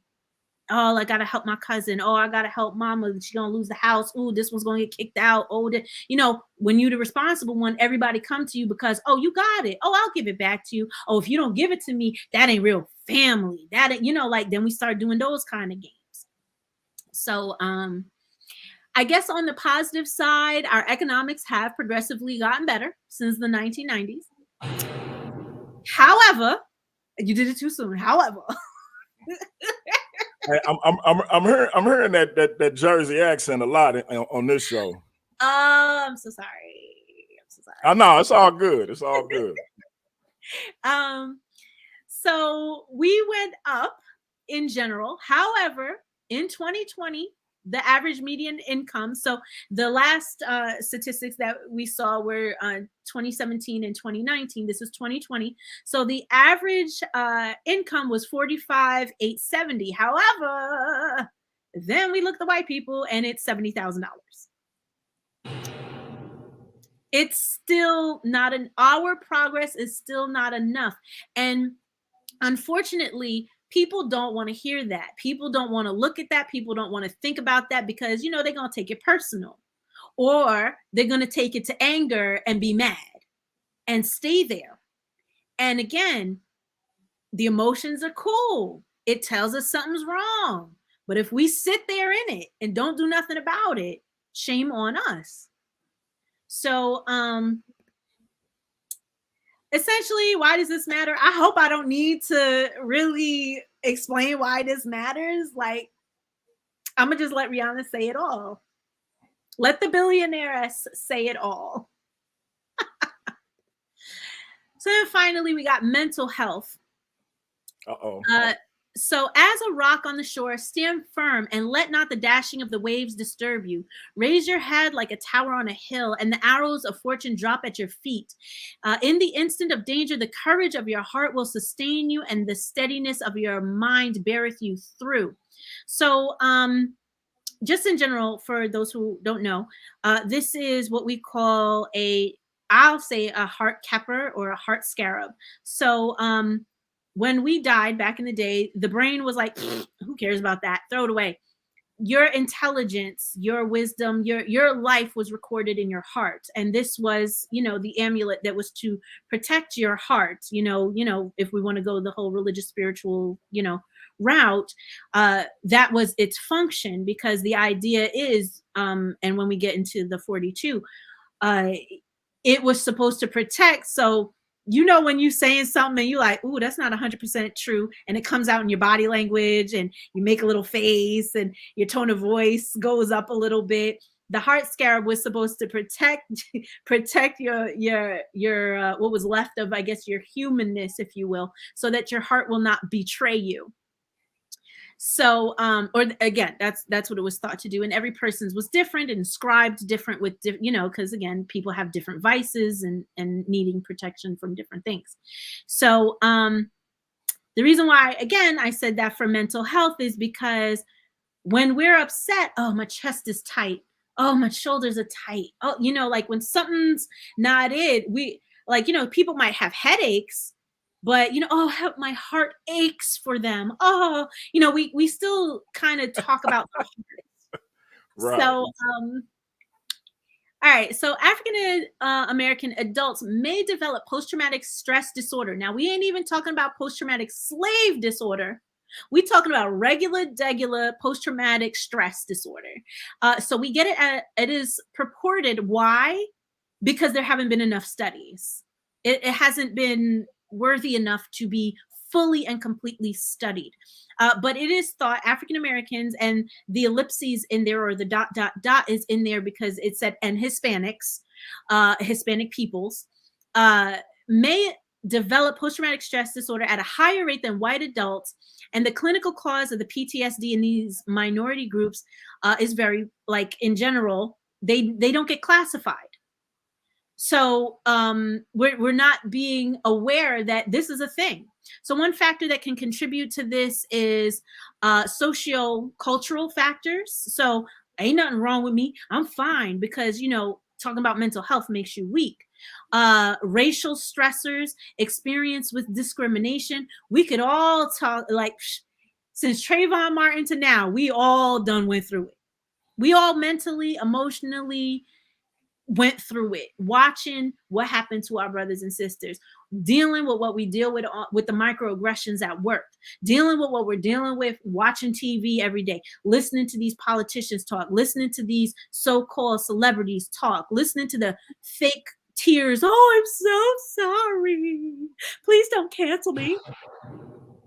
You know, I didn't know you was gonna be all in my, you know. But I mean, because I think I mentioned on the last show that you was on that I have bipolar too. So, and part of my journey was at 23 when somebody suggested that. Hell no, you know, are you crazy? Ain't nothing wrong with me. Even though I'm doing all of these things that are like out of body experiences, and after I do all of these ridiculous things, I want everybody to come back to normal because now I'm normal. And I can't see why they still looking at me like, what was wrong with you? And so, but then now getting older and not having zero shame about it, is like, yeah, that's exactly what it be. Like, you don't want to, if you admit that something is wrong with you in that way, it's a weakness, or you know, and so yeah, I can relate to that 100%. And you know what? And I'm like, I probably shouldn't share the story, but I will because it just happened today. So I have a student who I'm trying to say without saying too many details, but essentially something happened health-wise, and she asked me for advice, and I said, girl, if you don't go to the nurse, go get checked. Like, when in doubt, it doesn't hurt to just check. Just make sure it's okay. And this student was very fearful of the parents' reaction. And the nurse ended up sending the student home. And the student had such a negative experience with seeking medical help that because the parents said, you're trying to get DIFUS called because you didn't tell me, you told the nurse. And they had since, this was last week, had fights every day. And then the student showed me today that this parent said, I'm sorry, I'm not trying to upset you. I just got to tell you how I feel. Like, I'm so sorry that you had to have an effed up parent like me. Wow. You know, that is PTSD. Stuff like that. And we go through life thinking like, oh, you know, what doesn't kill you makes you stronger. Like, but it is killing you. We just don't talk about it. And, you know, I don't want to judge. And I says, have your mom ever been to therapy? And the student says to me and just looked at me, and I was like, I'm not going to judge. I'm going to just be quiet. Right. I said, I just need you to understand that when you're an adult and you're out the house, that if something happens to you, go to the doctor. Just go. I don't care if it's a holistic. I mean, I didn't say this to her, but I don't care if it's a holistic doctor. I don't care. I don't care. Get it checked just to be sure. And you know, so again, living in urban areas where we're hearing gunshots. Like, I remember I lived in Newark for some time, and I was on my way to go to a class, and I went outside and it was all these people, and it was my first time ever seeing, it was a 16-year-old young man who was killed. He was stabbed. Because he had asked a young lady, because I think she worked at Foot Locker or he worked at Foot Locker or something like that. And one of them was asking the other one about sneakers, like getting sneakers, like, could you hook me up? And the boyfriend saw and stabbed the young man. And that was my first time ever seeing a dead boy in the street. And not just that, it blew my mind because they left him there. They left him there for damn near 40-something minutes. And I never forget that because I had nightmares about it. And like, I was like almost obsessed. Like, what was his name? What happened? Why did this happen? Da, da, da, da. Like, it was just, it blew my mind. And to just see the EMTs, and, you know, stuff like that. Gun violence. One of my students was literally shot by one of my former students. Actually, no, this is the second one, a couple years ago. And over some gang related stuff, and he was shot in the street outside of school. And then the student who purportedly did it, because they didn't have proof, even though, you know, everybody in the neighborhood knew who did it, and knew where he was, when he was, and all of that. They just, you know what I mean? Like, seeing him in the street, seeing it on TV, having random counselors come in and tell you, come talk to me, when you've never talked to anybody in your life, because talking is weakness, crying is weakness. We have parents beating their children when they cry, saying, I'm gonna give you something to cry about. Tears have a purpose. Human beings are born with tear ducts for a purpose. And we are beating if you keep crying, I'm gonna hit you some more. Like, that ain't gonna make them cry. Like, what the logic? It's a trip when you really think about it. And I get it. Like, I understand why parents do these things. I understand why my parents did what they did. I get it. But again, if we're saying, okay, it's 2022, we have to do something to nation build. We have to look to the past to see we was real great here. And not to say they didn't have no nonsense. They had nonsense back then. They had all kind of garbage back then too. So no, of course, we're not going to repeat the garbage. We're going to take our time. We're going to analyze. We're going to see what they did and what they got right, so that, you know, we can try to better ourselves. But hell, it'll get us better than where we at. Real quick, I'm gonna say a couple of things, and I look at the screen, and when I get done, you can go ahead and answer that question. But speaking on what the sister was speaking on when she was saying it was her first time seeing the dead body, unfortunately, I used to see him all the time from a young age. But my brother Shabaka, who most of y'all know, proposed something for March 19th, and it's show a brother or sister love day. In other words, take time out to show somebody, a brother or sister, who you wouldn't normally show love to, in whatever manner you decide to. A hug, throw them a $5 bill, a $10, $20 bill, buy them lunch, whatever the case may be, however you decide to do it, but show that individual some love. And the reason he picked March 19th, because March 19th, 1995, we lost his older brother at the age of 22. And we both remember this day like yesterday, because March 19th, 1995, Michael Jordan came out of retirement for the first time. His brother couldn't stand Michael Jordan, so we called him, and we making fun like, hey man, our boy back is finna be on, etc.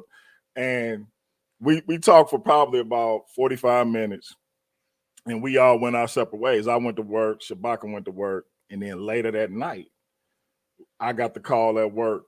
And you was talking about how knowing what words mean. I'm 17 at the time, I believe, 17 or 18. And my grandmother called. I was working at Hardy's, and she was saying Dante in the morgue. But because she had been crying and her voice, I didn't know what she was saying. And I had never heard the word morgue before, believe it or not. In my late teens, with everything I saw growing up, I had never heard the word morgue. And so I'm like, he were? And the manager had to tell me. I was like, she said my cousin in the morgue.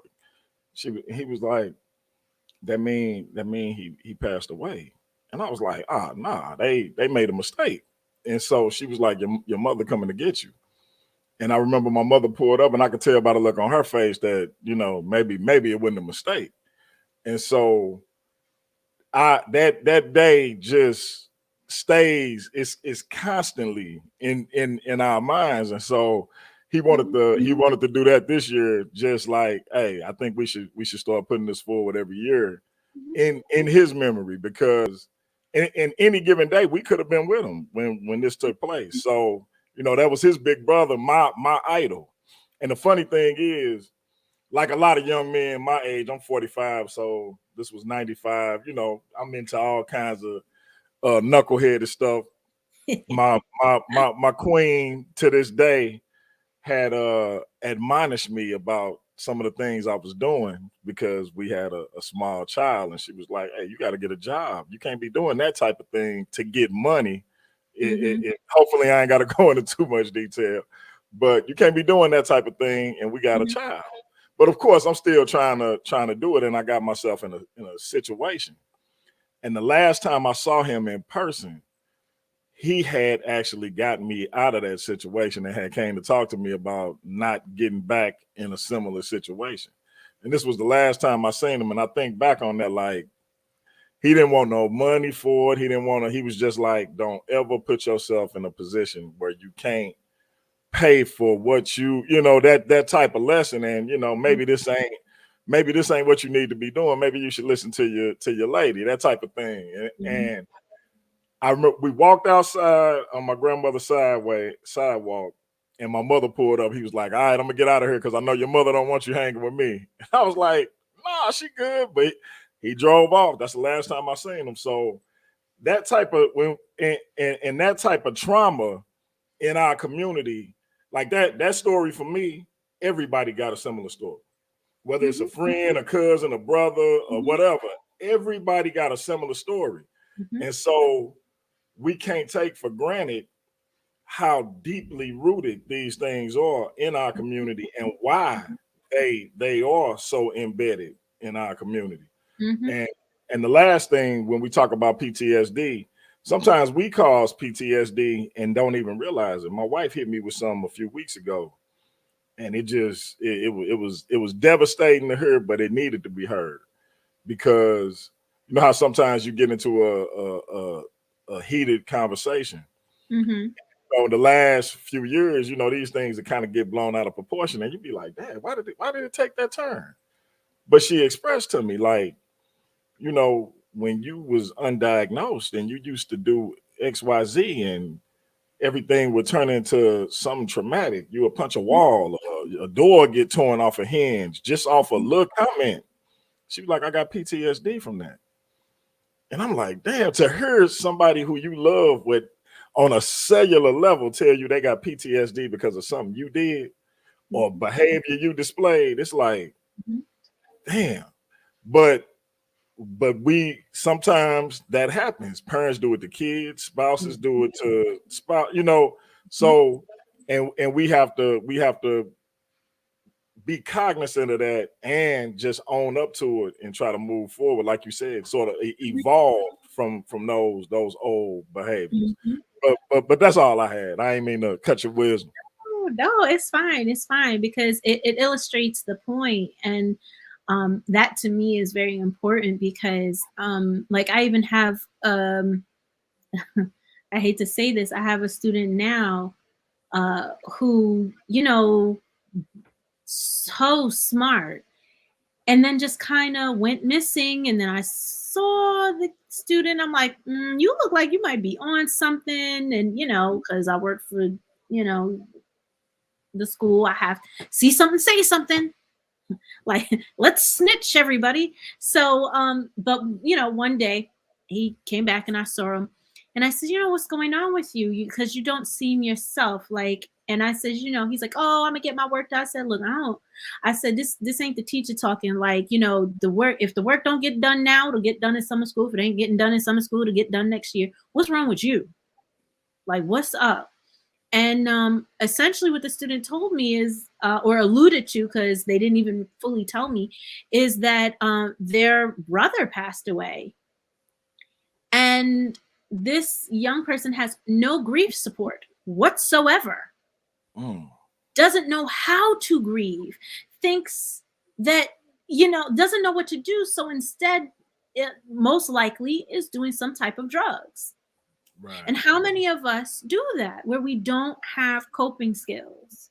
We don't have self-soothing skills. So we turn to alcohol, we turn to drugs, we turn to sex, we turn to food. These are the things we do because we are, again, the ignorance that, you know, and again, it's not in a judgmental way. It's just we literally don't know how else to do, or this is how we've seen other people, or this is what our friends, oh, let's go get a drink.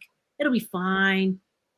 You know, like there are plenty of other tools and things out there, but in our community, we don't talk about it. And again, this is why You know, and one of the sayings I was going to bring up later on when I got more into the text, which now I'm like, ooh, that might not even happen. But there's one proverb that says there's no one who is motherless or fatherless in the universe. So the idea that just because we don't know, as a person who might be inspiring, interested, or what have you, in being a Kemetic person, the idea is you are not alone. You always have the example, if you want to read the mythos, through the Neteru, because as we've talked before, the Neteru did some dumb stuff. You can learn the lessons from them. You can learn the lessons from the wisdom of, as far as getting advice for, what do I do in this situation?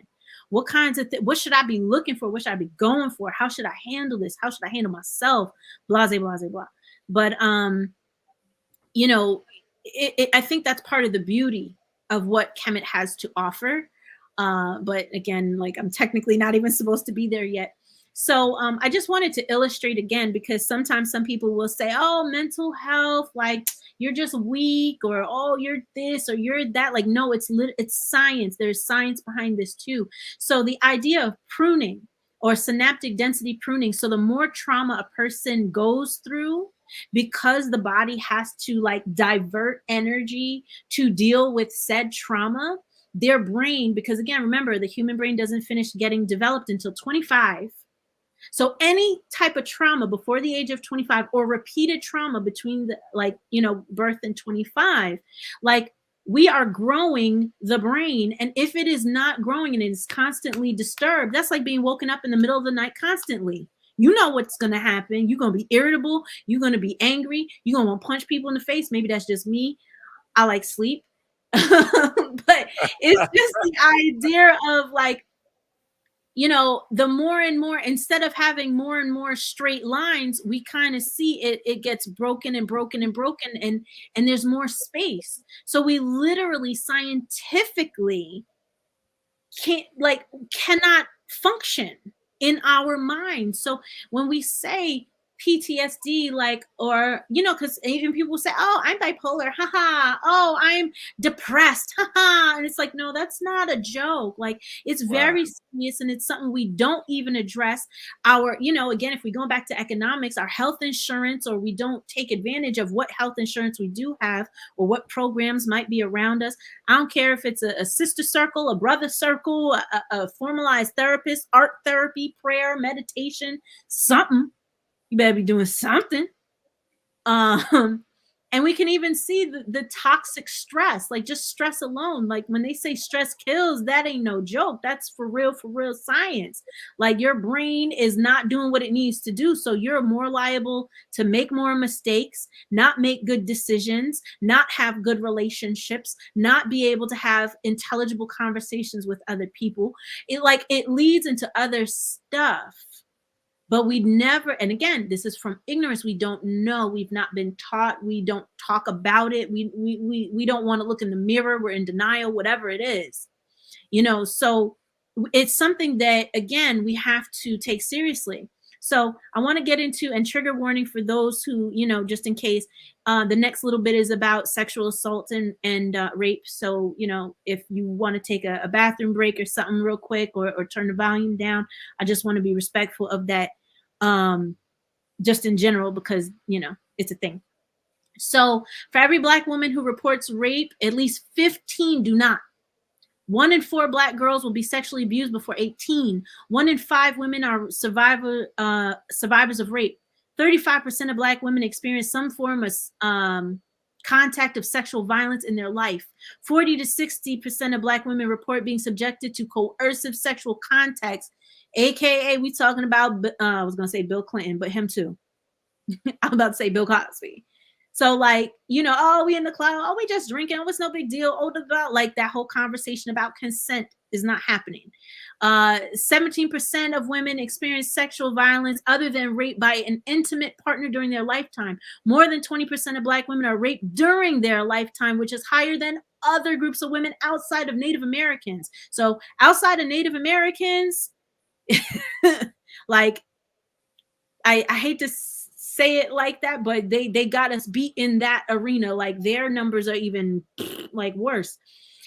Black women are 2.5. They have their own sovereign areas a lot of the times, and so things are different to where but anyway, go ahead. I'm sorry. I was like, you peep my face. They are sovereign, but it is definitely, especially with human trafficking, because they do not have a lot of law enforcement and things like that. Right. They're going onto the lands and doing things to women. Exactly. So, you know, like that's why I was making a face. So right, and that's what I meant. We supposed, or I should say, y'all supposed to have more protection than they do, and so it stands to reason why their numbers would be higher. So, Black women are 2.5 times more likely to be murdered by a man than their white counterparts, and more than 9.9 in 10 Black female victims know their killer. Black women also experience significantly higher rates of psychological abuse, including humiliation, insults, name calling. Oh, you don't want to give me your number? You a beep, and you ugly, and you bald headed, and all that good stuff. And that is compared to women in total, in general.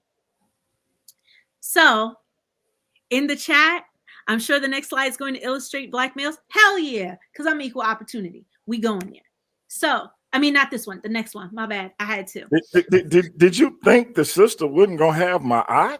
She wasn't going to have balance? Really? Say my whole name. Come on now. Come on now. So more than 20% of Black women are raped during their lifetime, higher share than women overall. 2.9. Oh, that's a repeat. My bad, y'all.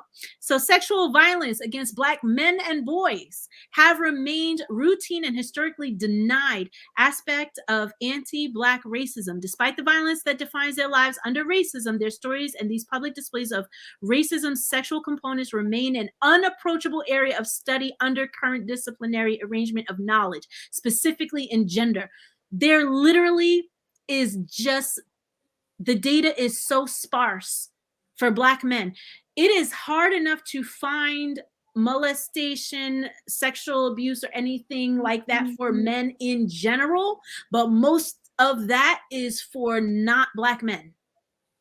Hey sis, I didn't think you was gonna touch on nothing that was personal to me, but you didn't hit me in my stomach again. And shout out to my little bro Rocky in the chat, because and it's funny because usually when I talk about this, I get pushback from men, and that's why I denied it for so long. But I was talking, he was amongst the brothers I was talking to about my first encounter sexually, and it was with a woman who was almost 10 years older than me, who was supposed to be, you know, looking after me and my siblings.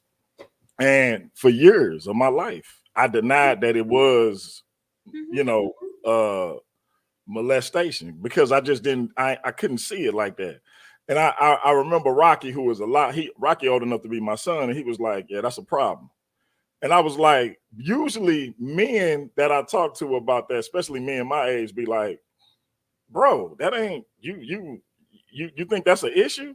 And so I would always just be like, yeah, nah, it was what it was, you know, and you know, kind of joking about it. And even on the call, I was joking about it, because you learn to sort of just go along. No, it wasn't that. It was this. And I always tell the young brother he brilliant, but he was like, right off the bat, he was like, that's a problem. And I didn't even really start seeing it as a problem. Me and my wife would argue about it, and she hit me one time. She was like, what if it happened to our son? And I was like, well, that's different. How? You know what I mean? So salute again, Queen, because you didn't hit me in my gut a couple of times in this PowerPoint. Go ahead. Yeah, it's definitely a conversation that, you know, as much as, and I don't want to get too far off in that area, but the idea that, like, when it comes to anything in that arena, we don't even touch it, talk about it, and it's not even studied. Like, that's a huge problem, a huge problem. I think I shared that story that I had a former student try to tell me that when he was in 3rd grade, how his high school babysitter, and he was trying to convince me exactly what you was talking about. I said, 3rd grade, you was a baby. Like, things ain't even fully there. And I said, and somebody in high school was doing these things to you. And again, it's you know, you got you a younger man. Oh, you know what I mean? It's the sexism for me. Like, that's not okay. Right, like, if it was the other way around,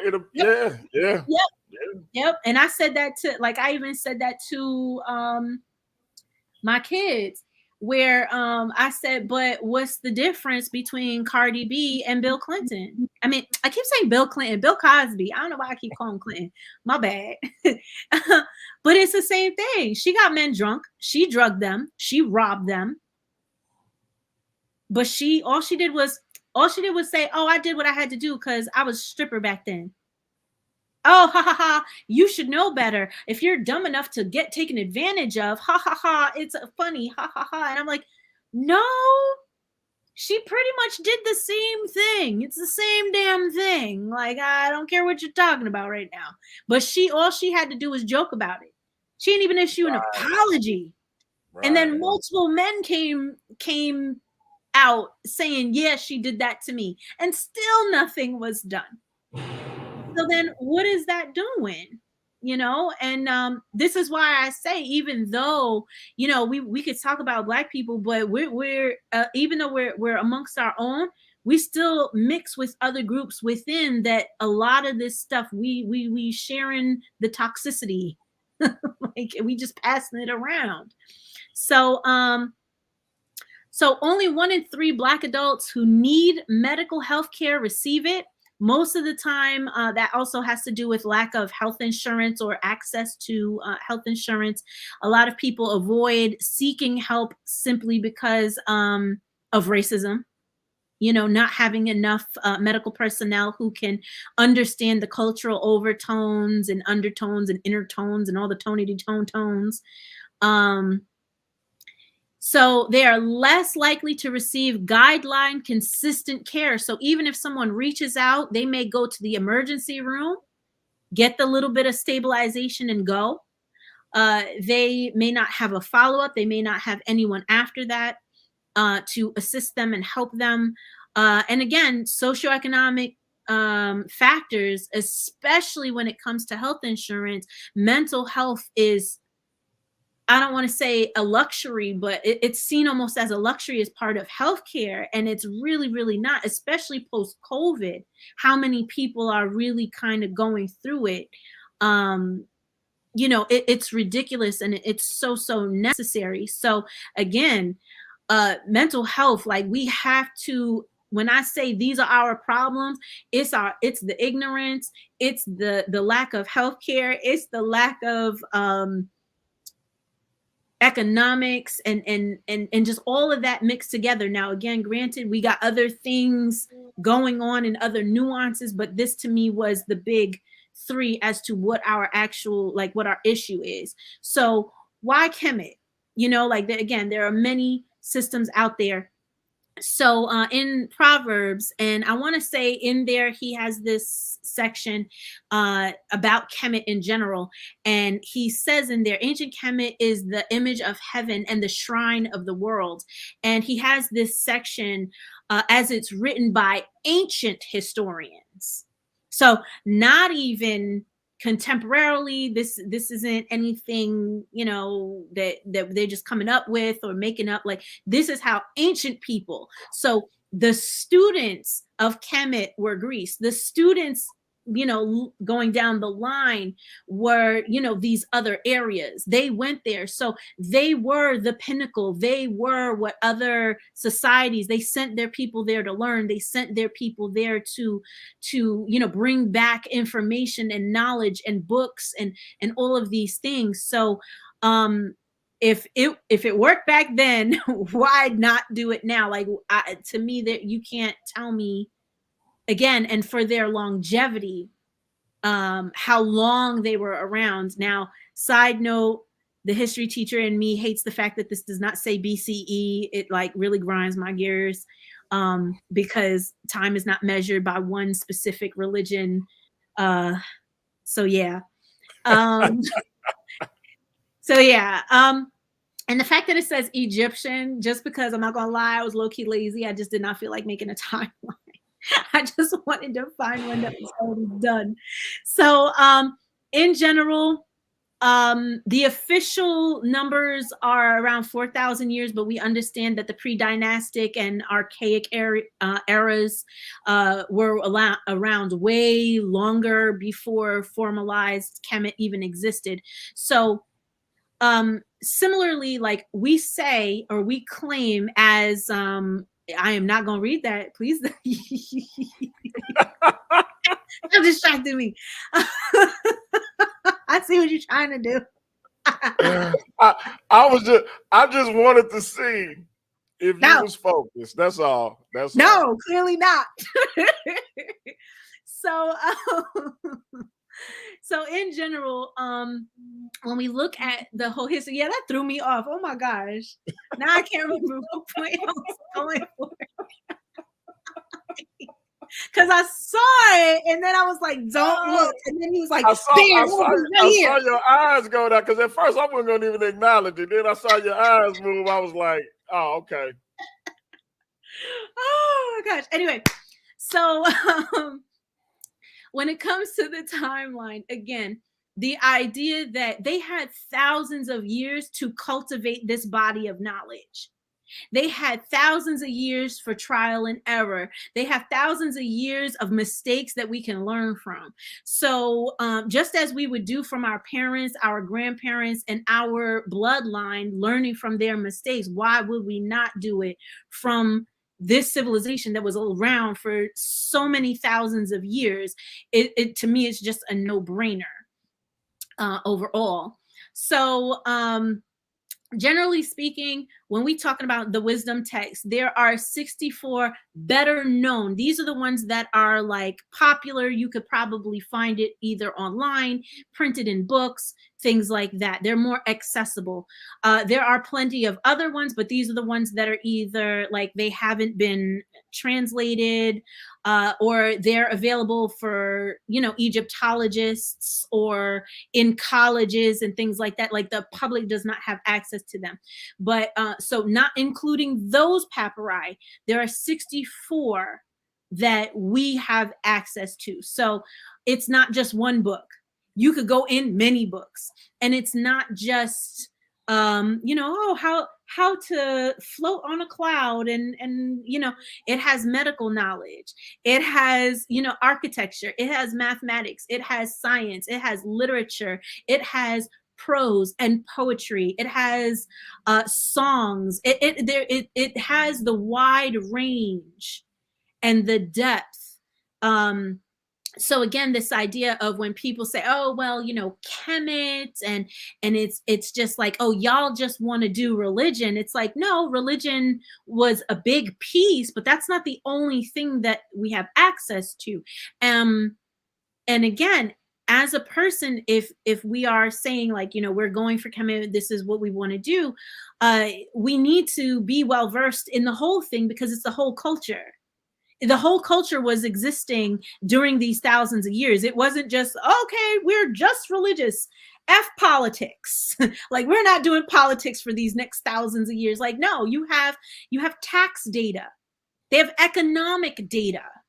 Like, they have all of these things, which, you know, if we have this huge movement of economics and entrepreneurship these days, why are we not looking to, well, what did they do? Because they were around for this amount of years. They flourished for XYZ amount of years. What can we emulate? What can we do in general? And then so that's why I was saying 10 diverse applicable topic areas. So again, out of the 64 better known papyri, we have this diversity for us to look at, to model ourselves or gain inspiration from. So generally speaking, these are the books that I would say, like, if people are looking to get into the wisdom texts in general, these are way like super, super user friendly. They are in more contemporary language, which, you know, again, due to our education, miseducation, or schooling, you know, that's why I say these versus, you know, some other texts. So again, the book that was like super beat up, this is the same one as the one in the middle, just a different title there. So I'm not going to go ahead and read them because I picked out a couple of things and I wanted to talk about them, but we clearly like way longer than I thought I was going to be. So the one that said no one is motherless or fatherless in the universe. They have one that's what is this? See, now I'm tempted to look. I'm sorry, y'all. As a plain garment bears, best adorns a beautiful person, so decent behavior is the best adornment of inner wisdom. So again, like my aunt used to always tell me, I can tell a person's character by how much they curse. And that's how she would look at people, to say, well, if you can't express yourself by using any other language than foul language, that means you haven't tried. And that's like the way. So I have that in my mind. So when I see that, it's this idea of, you know, everybody want to look fly, you know. So, but what use is it looking fly if, you know, my behavior is ugly, my character is ugly, I treat people ugly, I talk to people ugly, I don't speak beauty and love. Actually, that was something I read earlier today in study session, where there's a certain prayer that says, like, I have the eyes of Het Haru. And if Het Haru is love, Het Haru is joy, Het Haru is you know, sensuality, Het Haru is all of these different things. Am I looking at the world in love? If I, you know, my forearm is Neith. Neith is all about precision. She's all about hitting the mark. You know, her symbol were bows and arrows. So as I go into the world, if I'm working with my hands, as I reach out to, you know, touch the physical world around me, am I doing so with precision and guidance, or am I just being haphazard? You know, so and again, that's not any of these books where I was reading that from, but it's the idea that, you know, and I know the jokes about like, oh, Ra's gonna save me in the second and third, like respectfully, that's the Abrahamic interpretation of what the Kemetic was about, because it was levels, you know, like it's not just the superficial, oh, they're gonna come, the sky gods are gonna come. Like it ain't about that. You are the sky god and the sky god is you, therefore you will save you, period. Like that was one of the texts that was saying, like, and part of the repetition of the prayer was talking about, you know, and he shall raise himself to heaven, talking about, I believe it was Pepi the First. And it was saying, you know, he will raise and do this and raise himself to heaven and da-da-da-da-da and raise himself to heaven, da-da-da-da, and raise himself to heaven. So yes, we look at the inspiration, we look at the vibration, we look at the energy, we look at the metaphysics, we look at all of that, and we apply that to ourselves, because at the end of the day, I'm bringing me to heaven. I'm going to go to work and I'm going to make the life that makes me have a heavenly, enjoyable life. I will have the money that will make it so that I can make a better life for those around me and the people that I love. Like I'm looking to buy a house for my mother and myself and my elderly aunt. So I have positioned myself economically so that I can bring happiness to those that I love. And I do this because I'm inspired and told that this is the way, this is what I need to be doing. And if we do these things as a collective, then, you know, we can start nation building, because we're taking care of our elders. We are having property. We are cultivating our economics. We are doing all of these things that we say we want, instead of just bitching about white people and bitching about Christians. Like, for what though? So anyways, back to it. Is Jersey in the house? I'm sorry. Nah, you're good. You're good. So talking about like labor and how we use our labor. Do we just go to let the check make us, or like what are we going to do with the check? Where are we going? How much are we saving? How much are we investing? What are we doing? From the stele of Jehudi Nefer, consume pure foods, pure thoughts with pure hands, adore celestial beings, become associated with wise ones, sages, saints, and prophets, and make offerings to nature. So if we are nature, and nature, you know, it is on both levels. So we are going to make sure we are, you know, not overeating. We're not emotionally eating. We're not eating stuff that's going to give us heart attacks, to reduce our lives, to leave our children as orphans, because we all know the state ain't going to take care of them. And then if we trust somebody else, you know, blah, blah, blah. There's another one in here about forgiveness. A lot of people don't want to do, because America likes to tell, be petty. That's good. That's a good thing. That's what we emphasize. And judging other people. The idea of sometimes we can't, and I'm not going to fully read it, but the gist of it goes, if you are a person who is of status, if you are a person of stature, you're a person who is respected, just listen to people. Just listening to them and let them get what's off their heart. I cannot. I'm not looking over there no more. I'm about to turn this off. I can't. I told you, just ignore. You out here distracting me. Just ignore. Q been trying to get your attention since he got in the chat. I'm telling you. Nah. So again, the idea of listening to another person, even if you can't give them what they want, even if you can't meet them halfway or 3/4 of the way or 1/4 of the way, the fact that you had the respect enough to let the person get off their chest what they needed to get off, to hear them out and stuff like that, goes a long way. And that is something that when we're talking about mental health, the parents aren't doing it with the kids aren't doing it with the parents, we're not doing it with each other, we're not doing it in relationships, we're not doing it politically. We're not listening. We hollering at each other. Again, just look at half of these Facebook groups, you know, where everybody's hollering and saying, you don't know, I'm smarter than you. You know, the ego is out there. So the other book is the Husia. That's this one. That's the first one. So this is a compilation by Dr. Maulana Karanga, the gentleman who made or created Kwanzaa and the US organization.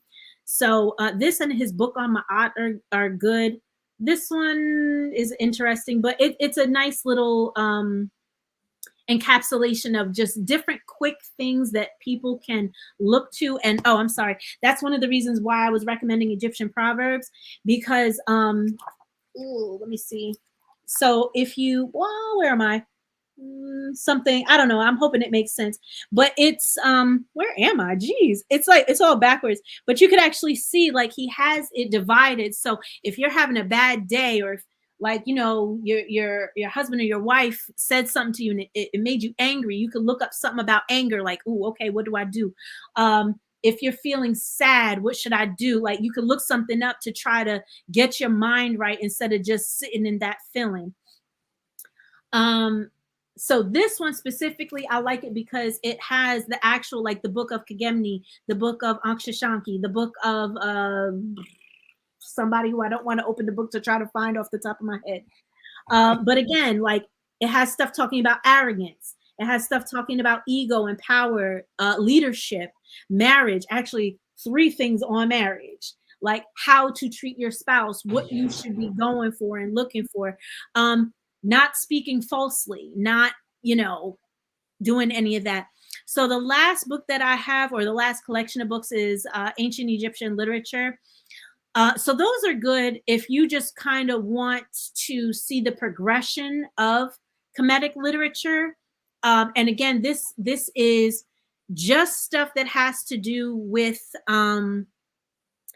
like funerary things. It has actual stories. So the orange one, the one that looks like this one actually has like none of them have mythos in them, but I just wanted to turn to the table of contents. So it has hymns and prayers, monumental inscriptions. That's what a lot of the other books have also.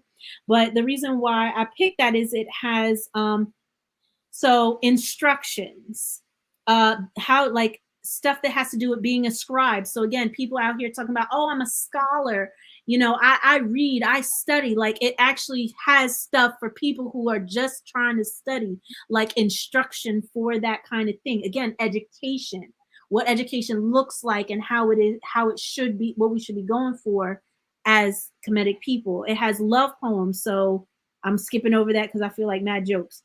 Tales. So the destruction of mankind, the two brothers, Truth and Falsehood, the story of Haru and Satesh, etc. So again, it's just the idea of it's not all about floating on a cloud and being a vegan and all that kind of stuff. Like, it has practical application. So I know when you first asked me to come on, you was like, we got to talk about the PERT. Like, we're going to talk about the PERT in Peru and da-da-da-da. So right. I wanted to make sure I included it. So the PERT in general, me specifically, I am starting to now get more into the PERT simply because I am transitioning into doing more ancestral research and work. So now it's coming more in handy, but that in general is its function. So generally speaking, to me, it is not a beginner's book, and it, you know, you can find deeper meaning in it. You can, find things that apply to everyday life. But it is much more geared towards after we transition. So again, if you, like we talked about economics earlier with making a will or planning for that kind of thing, this is an excellent book. But if it just comes to the everyday regular schmegula, that like outside of literally, and I wrote it down. So outside of page 194 to 203, where that actually lists the 42 Tepra and Ma'at. And again, the yellow book is my personal preference because it has the actual glyphs, it has the transliteration, which is like how to pronounce it, and it has the English there. And so this way, you know, I am still learning how to speak Rani Kemet and write Sesh Medu Nature, but it's a whole nother level to be able to speak in the language and read in the language of the ancestors, plural. So you know, that is something I'm working on now, memorizing the 42 in the actual language to be better connected to that vibrationally and just energetically. So, but that to me, like, for the everyday, outside of those pages, unless you're doing ancestor work, like Purdom Haru is not really a beginner's type of book. And I don't mean that to be insulting to people or anything like that, but it's just the idea that, you know, again, if our relationship with education is already kind of at a push-pull place, to start out at what would be a high school or college level. And I'm not saying this to be disrespectful to people's intelligence or anything, but again, if we don't know anything about Kemet outside of what we learned in high school and middle school, to just all of a sudden jump in it and get there, it's too accelerated, too fast. You might miss some stuff along the way, which honestly is one criticism that I feel exists within the Kemetic community, that so many people want to be high and mighty and up here that they's missing the basics. So that so I have the Faulkner version there, which is the one that's on the right. That one has the actual pictures of the whole papyri, so that's why that is there in general, to again get familiar with the reading of it.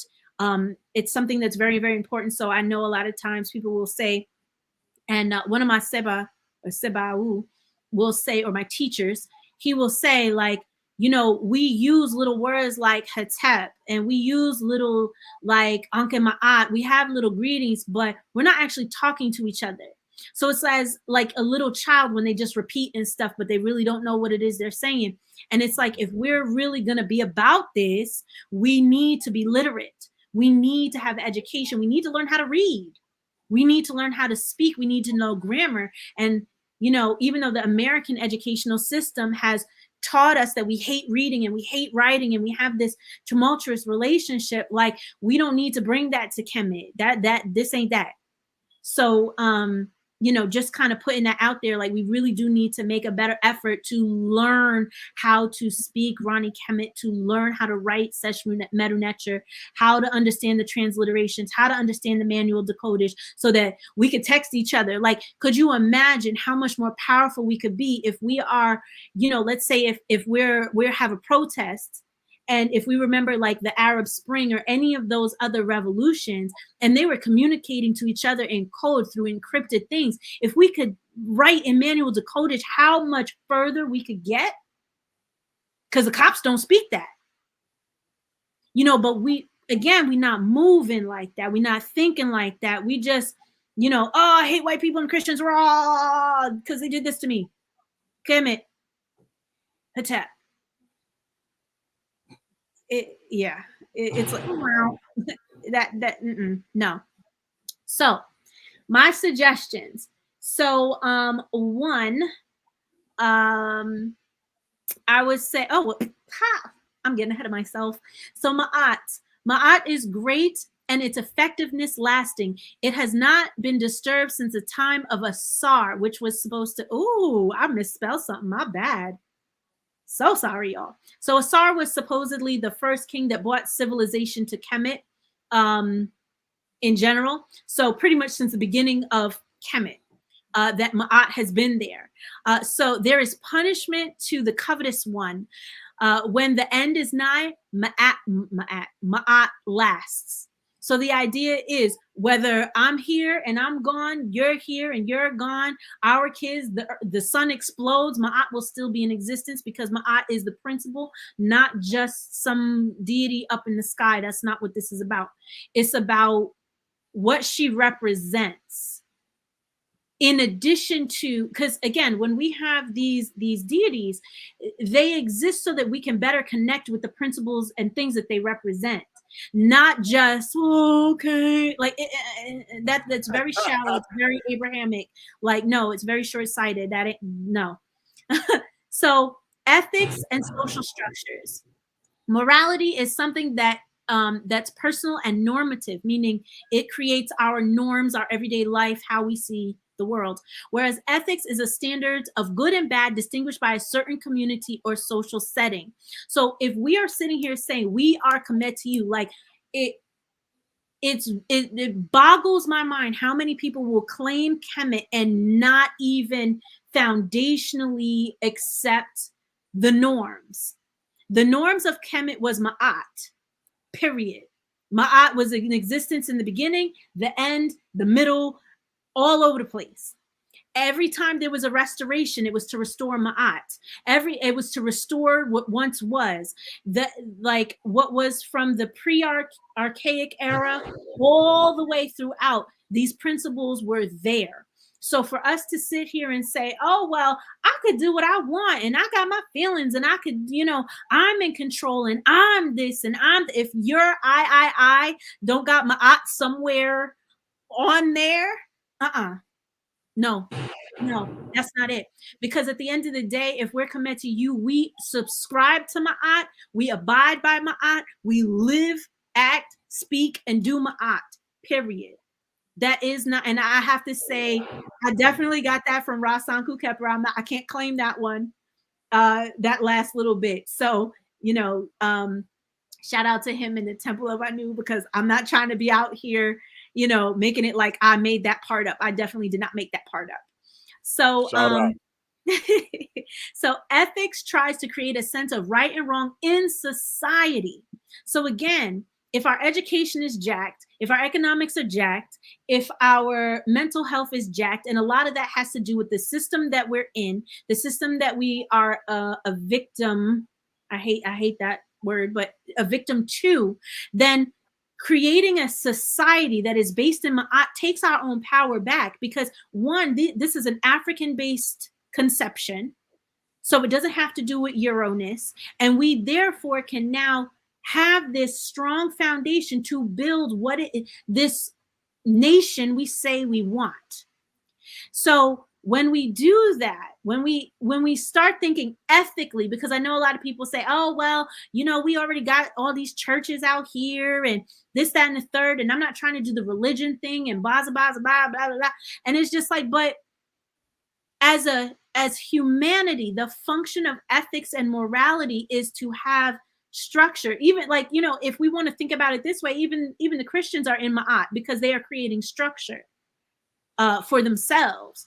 And if that's the only structure that exists, that's the structure that we're going to go off of. So my thought is we should reject that, embrace what it is, you know, or unless, you know, because I know you have a varied audience, you know, whatever those systems are, embrace that ethical foundation to nation build with. Stop being so hung up on what the Christians did and what the white people did to better actually make it, because this, like, that way of thinking is similar to like, oh, my girlfriend or boyfriend cheated on me when I was 16 and I could never move on. Like that's us. That's what we're doing. As a society, as a group, that's what we're doing. We're not moving on. We're not healing. We're our basic human needs are still at the whim of the other groups, the outsiders. So why are we not doing it and taking that?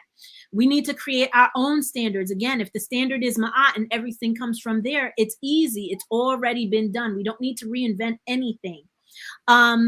It can unite us as well as leadership. So all this idea of I ain't listening to you, I ain't listening to you, da da da da da. If all the leaders come together and they are under Ma'at, you know, it's easy to keep them accountable.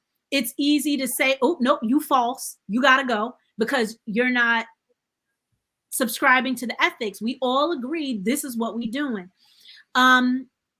Improving decision making. So we don't have to keep making the same traumatic decisions. We don't have to keep that going. We can change it. We have that power. And you know, again, no one is motherless or fatherless, even if you don't have good examples, even if you know, don't have anybody, you feel alone, this, that, and the third. This is why the text is so important, because where that fails, listen to the ancestors. They will tell you and advise you and lead you as to how that could be handled. Long-term gains.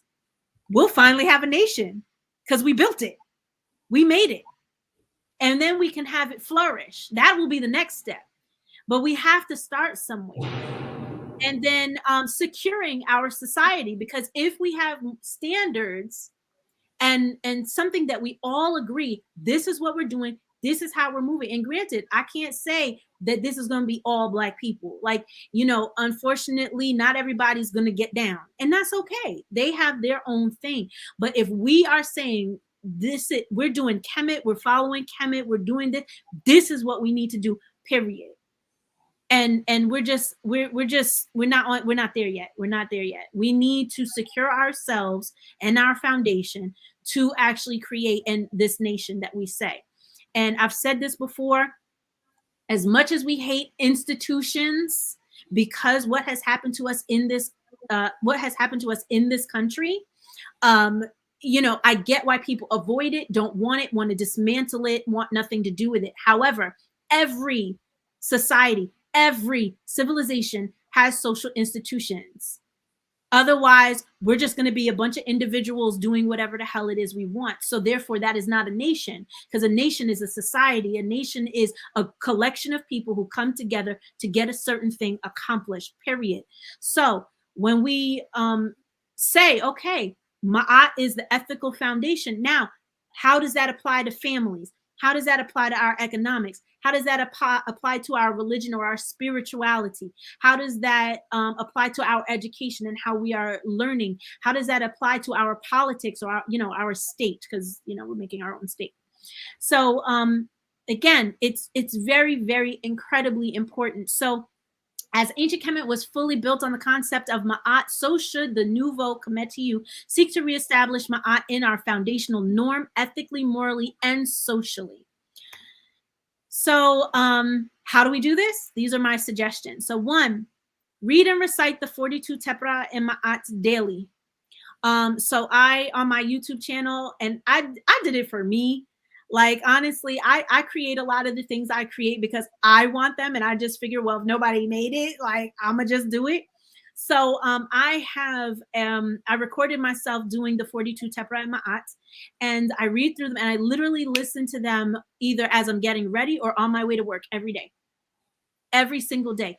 So and it puts me in a certain zone to know, because I'm like, oh, my boss is going to be XYZ. These kids are going to be blah, blah, blah. This person's going to cut me off. But when I'm focused on, I will not be a woman of anger. When that angry moment comes up, I'm like, oh, this morning I said I wasn't going to be a woman of anger. You know, like I can keep myself in check. And again, this idea that I am divinity and divinity is me. I am Ma'at because I am who I say I am. I am this person who reads these things, who abides by the natural laws. So therefore, I don't need a sky person to come get me. I got me because we are one and the same. So my second recommendation, oh, I'm sorry, I forgot. The other thing I meant to say, because I have it right. Okay, hello. Of course, this thing stuck. So the other thing I have is I created, I'm like, oh, I don't know why I can't figure out what's straight or not. But so I created this sign, and it's the 42 Tepra Ma'at. And I have it placed in two places in my house. I have it right in front of, like when I brush my teeth in the morning, so I could like glance through it, and I have it on my door as I leave. So again, it's constantly something I'm looking at. Remember, I said I'm a visual learner. So if I see it, like it'll be in my head. So purposely creating tools for myself to make sure that, I'm going in that direction. So that's one. Two, undergo personal work, whatever that might look like. So that could be, for some people, it's yoga. For some people, it's a healing circle. For some people, it's therapy. For some people, it's, working out. But getting involved in a positive thing to kind of not solve, but address. Because what good is a nation when we're a bunch of broken people? Like it just won't work. And it's not to say that no one's going to have problems and it's going to be this perfect utopia and we're just going to start floating into the sky. Like that's just. I was about to say, are we going to make Wakanda? Even Wakanda had problems. True that. They have problems. So, we can only be as good as we are at the level that we are. So it behooves us to the Hamamentu, the unborn generations. It behooves us to the children that are now. It behooves us to ourselves. It behooves us to natural law, Ma'at, nature. It behooves us to get our together. Otherwise we're never going to get there. We're just going to be a bunch of crybabies for the rest of our lives. Then we're going to die and our kids are going to be crybabies and so on and so on and so on. There it is. I got one more you can add to that though. And as far as what you listen to on your way to work, Bianchi going to have me come in and somebody in the chat going to be thirsty that I got to ignore. You can laugh. I'm gonna just Go ahead and add that to your list. Lord have mercy. I put the link in the chat, so we're gonna have people coming in and asking questions as soon as you wrap it up. All right. Not that I'm rushing you though. I'm not rushing you. So I just realized, I don't know why I'm like, dang, I'm seeing all my mistakes right now. I'm judging myself, y'all. So that's how it always is though. But don't worry about it. Ain't nobody else gonna see them. You see them because they pronounce to you, but oh no, I got 2 3s. That's why I'm like, oh, I'm supposed to have 6, not 5. I wouldn't even tripped off of it had you not said nothing. Oh well. Such is my odds.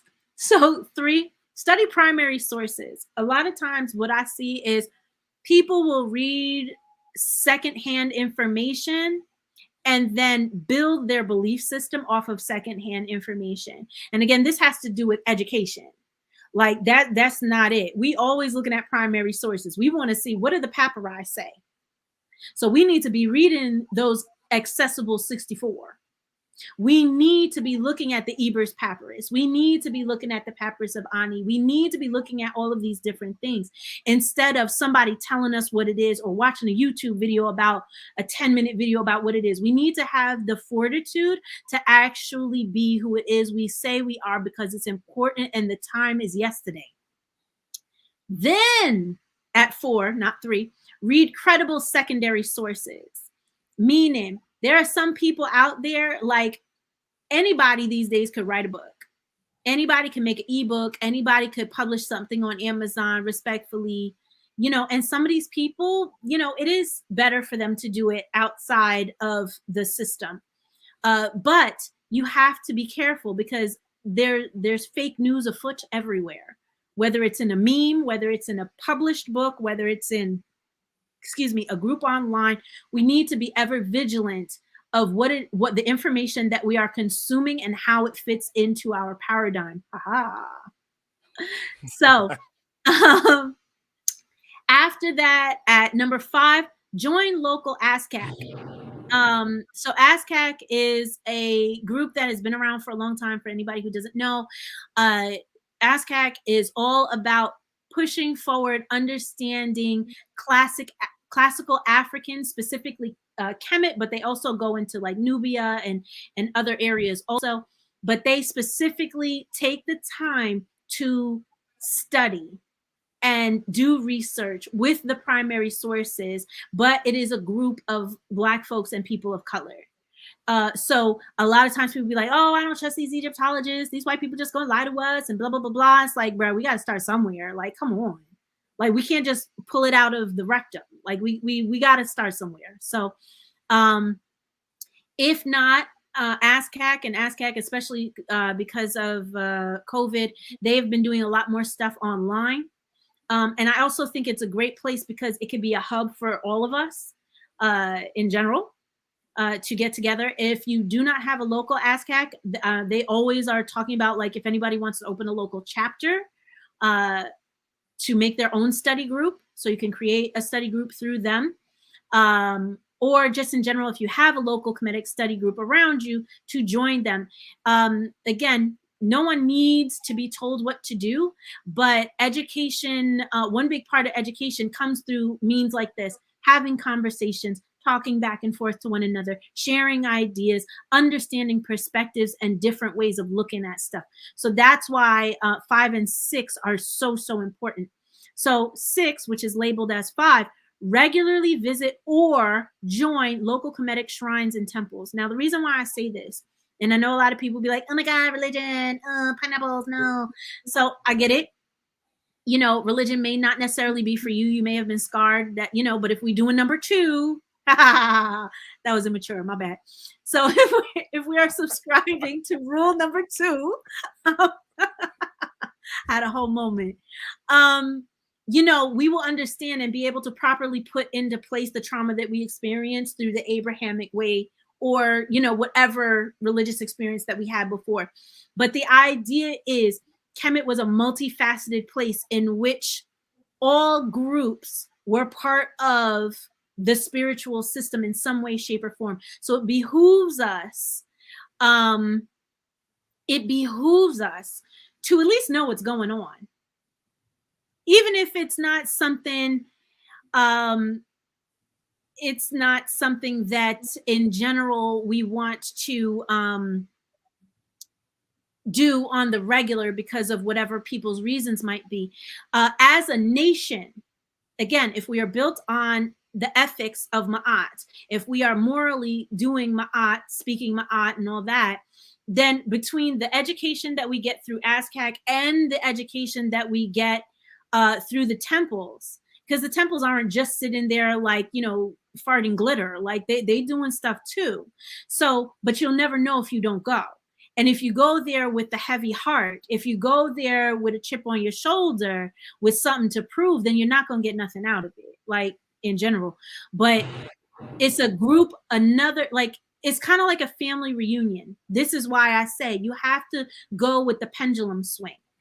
You can't be all education and scholarship. You can't be all religion and glitter farts. You got to be able to have that ma'at. So these are my, in general, recommendations. And I'm so sorry it took me so long, but that's me. That's my information. Oh, you're good, Queen. You broke it down. You broke it down so it can forever and completely be broke, as my man said on Love Jones. Mm-hmm. And so, with that being said, I got a couple of brothers who wanna ask questions. I'm gonna ask y'all to keep the questions to one apiece because the Queen got to get out of here. She got classes to teach and whatnot, and we all got to get up early in the morning. Yeah. So one apiece, and that'll be that. Nice picture, by the way, on the PowerPoint, Queen. Oh Lord, thank you. You done sharing the screen? Yep, that's it. Let me stop. There I go. All right. So let me add the brothers. My brother Asar, did you have a question or were you still just listening?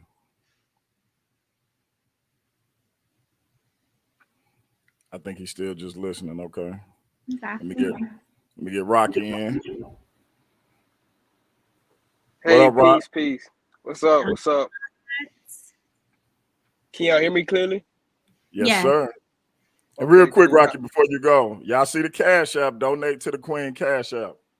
I think this was a powerful, powerful lesson. Probably the best lesson I've seen on my channel by anybody. So let's show our appreciation to the Queen for taking the time to put this thing together. So hit that Cash App for those of you who are still with us. $1, $2, $5, 20, 50, whatever. Wow. Show the sister, show the Queen some love. Go ahead, Rocky. Nah, that's facts. I said in the chat, this is probably the best presentation that we done had. Y'all talk about, before I ask my question, I just want to say, one, I'm an atheist, right? But y'all talk about the balance on this show on point. You know what I mean? I'm not even into the Kemetic stuff per se. But dang, Bianchi, y'all killing me. I know you gotta get up. I had 3 questions I wrote down. Dang, I'm trying to balance out. Hold on, which one more important? I guess I go with the one I wrote down last, because that'll be probably more fresh in your mind. We were talking about protocol, right? Mm-hmm. I sent a research protocol, at least. I sent Bianchi one of my favorite articles to refer to. Is from a PhD out of the university in Nigeria. But anyway, can you just go over some of I know you dabbled on it a little bit, but can you just go a little bit deeper into some of the protocols into ascertaining the information, especially when it comes to ancient Kemet, right? Because what I find that happens is we'll Google something or we'll look some up, and we may even find a papyrus. We may find a transliteration at it, but there's still protocols. You know, there's still protocols in whatever research methodology you're using as steps to verification. You know what I mean? So if you could. Okay. So generally speaking, I just want to give like the little asterisk disclaimer. In this area, I am still also a student myself.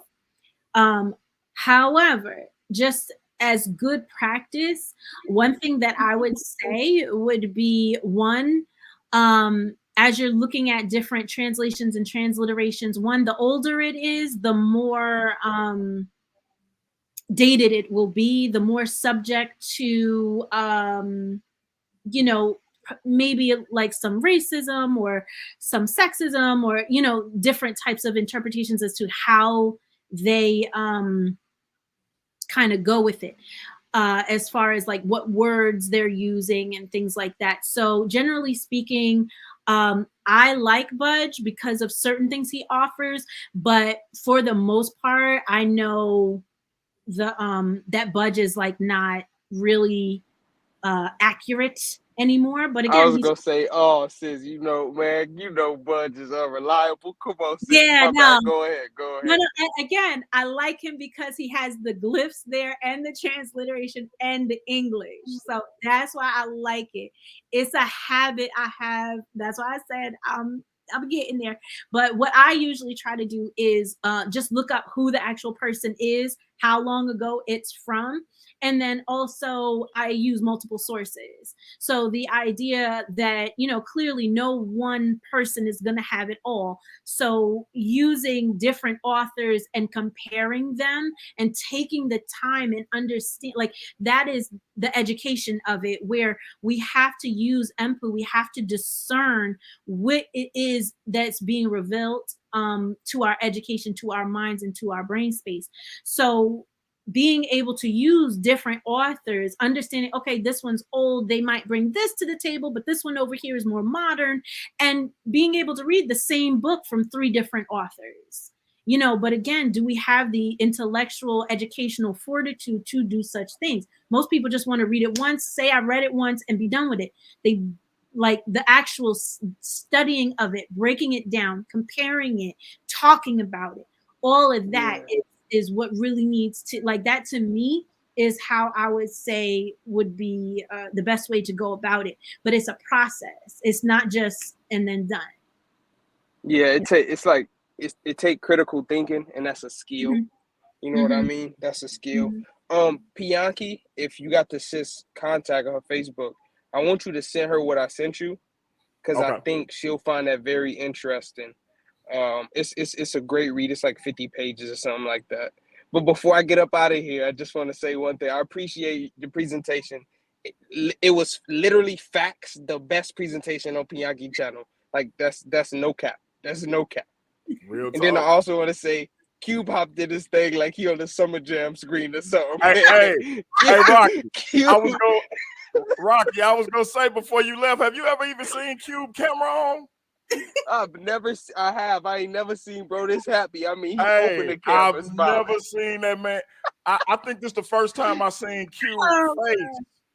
The queen got my brother on. He not lit. He on fire, literally. Hey, Pianki, normally Cube come on the panel mad, ready to curse somebody out. On the panel, ready to talk. He all smiles tonight. My goodness. All right, Rocky, I appreciate you, bro. Oh, I did want to say about the questions though. Like, if there are other questions, I'm not sure if there's a way we could like just have them in the chat, or if you have like in your group on Facebook, if we can under the video maybe just have the questions, and at least I could still answer them. That's a good idea. I hope you heard that, Rocky. In the Facebook group, the other two questions you had, put them under the video in the Facebook group. Yeah, and I can answer them there, or do my best. All right, Cube, this is the moment you've been waiting for the last 2 hours and 40 minutes, my brother. All right, so where's my mic? So listen, man. I thought this was hey, listen, relax. So yes, I'm your secret admirer. I'm the brother that had issues with some things that you said, and I'm also the brother that also gave you your accolades and your flowers when I agree with you. Is that fair? That's fine. I was just trying to get through it. You try to block me out half the time. Like, oh, I can't read this nigga shit. Like, hell no. Because if I start, then I'll start off a whole nother direction. Like, I was asked to talk about the text. Like, me try to stick to the text. Nah, that was cool. That was cool, and it was dope as shit because like you kind of blotted me out. And I'm gonna tell you, man, Pianki is fronting though. I do this with everybody that come on this channel. Like, you know what I'm saying? If you could, like, you started off at the beginning. Nah, listen, this ain't even cap. You start off at the beginning like, damn, it's a nigga in here already hating, talking about my shit is pseudo on the surface. That was me. But listen though, I do that with everybody. I'm an atheist, sister. So automatically I'm gonna look at the magical powers of Kemet and be like, the fuck? Like that's just natural. So I didn't mean any harm by that. But I'm telling you, after listening to the program and your presentation, man, that shit was dumb fire. There was a few things that I learned, but most of that stuff I really didn't know. But what it does is it kind of puts the timer on us and say, damn, okay, now you do know it, Q. Well, now what you gonna do about it? So like a lot of these things have to continuously be brought out, so we can then now say like, okay, well, yeah, you do know it. Now what do you do about it? You know what I'm saying? So that was dope, and I could rock with that. But I have multiple questions, but since I've been reduced to one, I'm gonna ask this one. Okay. Are you in the Facebook group, Q? No, but I need to be if she gonna be in there. She been in there since I started it, Q. She been in there since I started it. Well, but look, I'm gonna add you to the group. So the questions that you didn't get to ask, put them under the video. Nah, don't add me, nigga. Nah, let me stop. Whatever. See, you made the sister smile. Now you just made her roll eyes. You're blowing it, man. Nah, listen. Hey, listen, sister. You need to check your cash app because there's a, I'm trying to be give my attention. So I'll look at it. Yeah, do all of that. Yeah, but listen, one question just on a serious tip. One question that I did have since we're reduced to one question that I did have is that how does any of this correlate? And I saw the attempted correlation that you attempted to make, towards the end of when it came to Kemet, like because a lot of the stats that you brought out, those were stats that were done by the FBI and things of that nature through government entities in America. So how does that necessarily relate to Kemet? Because if we want to talk about, we want to introduce college more so to Black men, which was one of your points. If we want to decrease the, say what? Was that one of my points? No, it actually was, because you were talking about the rates of Black men, how they go to college. And what you were saying was that we need to introduce that more to where Black men should go to college more. That was one of your points. Okay. You don't remember that?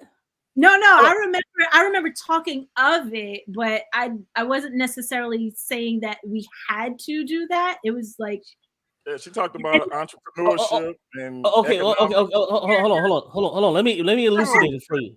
I think you was looking, but I don't know if you was listening. Nah, bro, I was all the way there. Listen, bro, I promise you. But listen, I promise you, I was all the way there, because listen, when she talked about the rates of things that happen to Black women sexually, these were very high rates, and she wanted to reduce these things, which I agree with. So when she began to talk about Black men at the rate that they do go to college, then quite naturally we should be trying to increase these things, right? Oh, I see what you're saying. Okay. Right. Yeah, that's all I'm saying. I'm not saying like anything nefarious.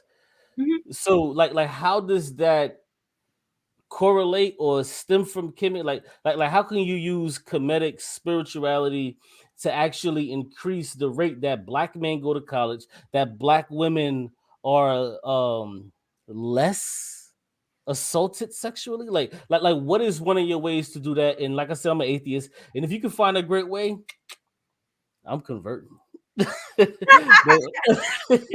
No pressure at all. Okay. So in, I guess, the world in my mind, when I think of Kemet, I think of, and it goes back to what the point I was trying to get at is this idea of, if we agree that ethically we're going for Ma'at, that means that people will be going through the behaviors. So the idea of, I'm like, oh, now I gotta go up here. Oh yeah, you got to get in that bag messing with me. I'm gonna get you in that bag. So I will not murder any man or woman. Right. I will not act deceitfully. I will not tell lies. I will not attack anyone. I'm not going to go with that one. I will not commit any sin against my own purity. I will not cause terror. I will not do that which is abominable. I will not lust or commit fornication. I will not avenge myself. I will not work or grief or abuse anyone. I will not act insolently or with violence. I will not do harm or evil. I will not behave with arrogance. All right, the rest are just other ones. So those, when we're talking about like reducing the rates, and we're saying, well, okay, we want to stop sexual assault, we want to do this, that, and the third. So if we're understanding that as people within this society, if we're building this society, then it must naturally go down in that we understand that if a woman says this, that, and the third, because when I think of it, when we think of sexual assault, when we think of like rape and things like that, it most of the time has to do with power, not sexual pleasure. So and that power is, okay, well, why do you feel powerless? Why do you feel like you have to take your power and subdue someone else? That's the issue. That's the problem. So if we're sitting here and say, okay, but we're with Ma'at, this is what we rocking with, and you violating all them things by coming crazy at a woman or coming crazy at a man, because again, it goes both ways, that you are in violation. And as a society, with what we are setting up, you are in violation. And therefore, ethically, these are the punishments we agree that go in our society. Go ahead. So what are those punishments? Because I would posit Christianity, and Christianity has a litany. Q. I know it was one, but I'm kind of. You're not here to debate, man. No. No, I'm not debating. You No, had one question. Say goodbye to the queen, Cube. And I'm gonna holler at you. I'm gonna add you to the group though, and you can put the rest of your questions hold on. under the I'm video. gonna put my email in the back chat, sister, and please email. I'm sorry. And with that being said, I'm booted off. And salute. I ain't gonna boot you off because you're gonna put your email in the thing. You can't do that. Oh if yeah, I boot yeah, you I off. forgot. Hey, peace. So I'm just gonna remove you, but put your email in there for the. So let me blow this. Let me blow this last kiss to the sister. Nah, let me stop. I'm doing too much. I'm doing too much. I just read. Oh yeah, that was for you, sister. That was for you. Oop, my eye. Oop. Oh, you just blocked my shit with my eye? How you block my kiss with my eye? Hey, listen, you know what? Let me go. Let me go. Let me go. I'm out. Peace, man. Right, man. Cube then washed his face and everything, man. And, oh gosh. But there was another point that he had asked about the education. So I mean, I think the best way to answer that one, because he ain't here now, but but I do want to at least respectfully attempt to answer where he was saying how can we inspire, or that we should have more men going to college. I wasn't necessarily trying to say that. I was just saying in general, if this is a marker of where we're at, period.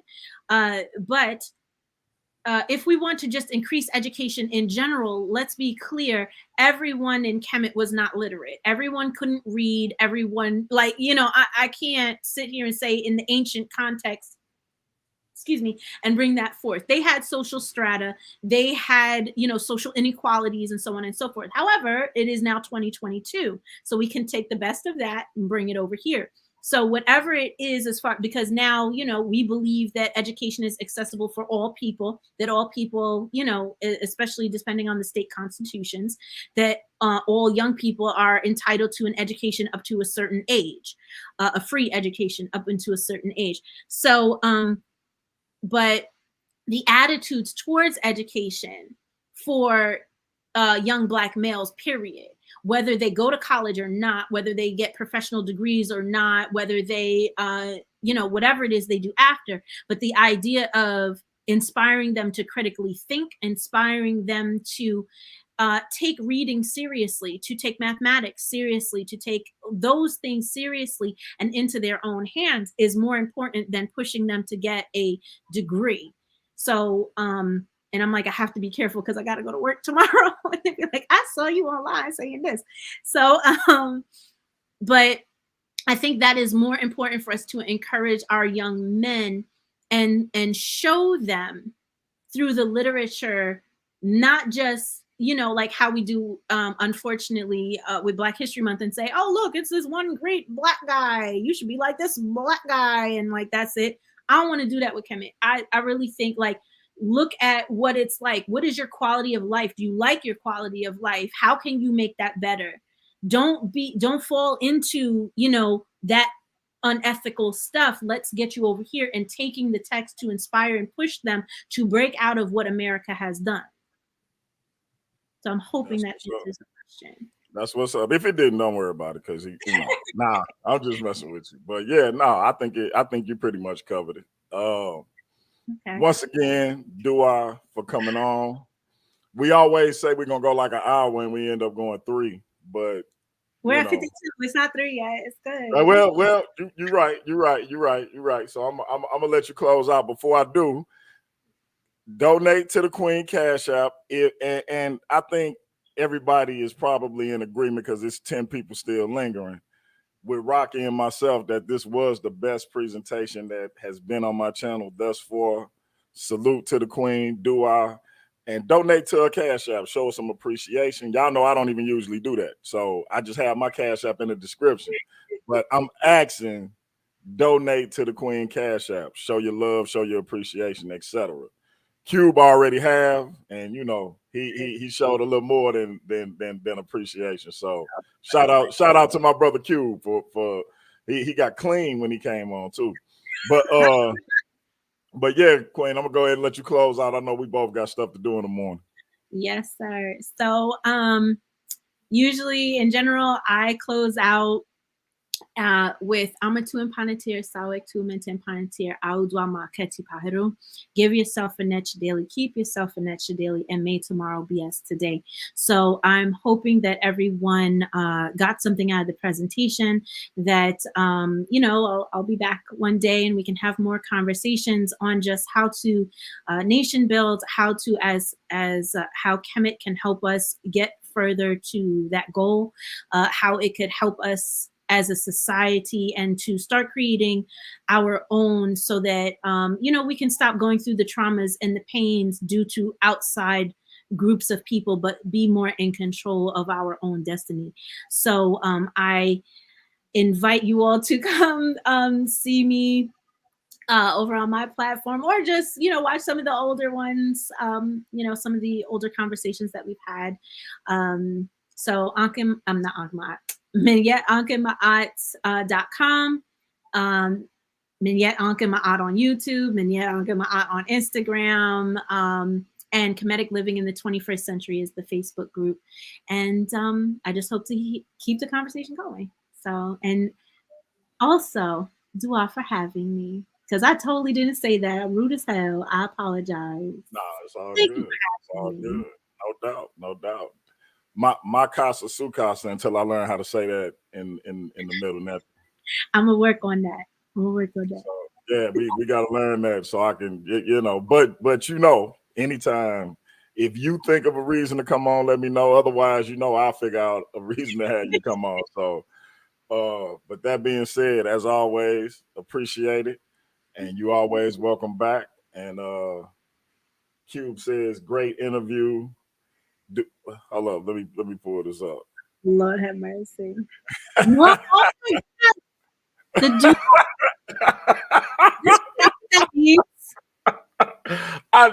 That's why I pulled it up. But he get an A for effort though. He get an A for somebody who don't know nothing about Kim. He get an A for effort. I mean, I want to stay alive, but A for effort. Yeah. A for effort, man. Shout out to my brother Q. Oh man. I told you the most requested guest, Queen. So I didn't believe you when you told me. I was like, me? Really? Okay. But all right. You're making me a believer. All right. With that being said, that's been Paradigm Shift TV 314, the return of the Queen. Hope you got something out of it. It was a great presentation. Hope y'all hit that cash app, and we will have her back down the road. Until then, we'll be back at you again. Look out for Sabio versus Minister Trey this Sunday. Did Paul teach a different doctrine than Christ? So y'all look out for that Sunday at 6 p.m. Central Time. So we got that coming up. Otherwise, again, Queen Dua, and we out of here. All right. Hotel.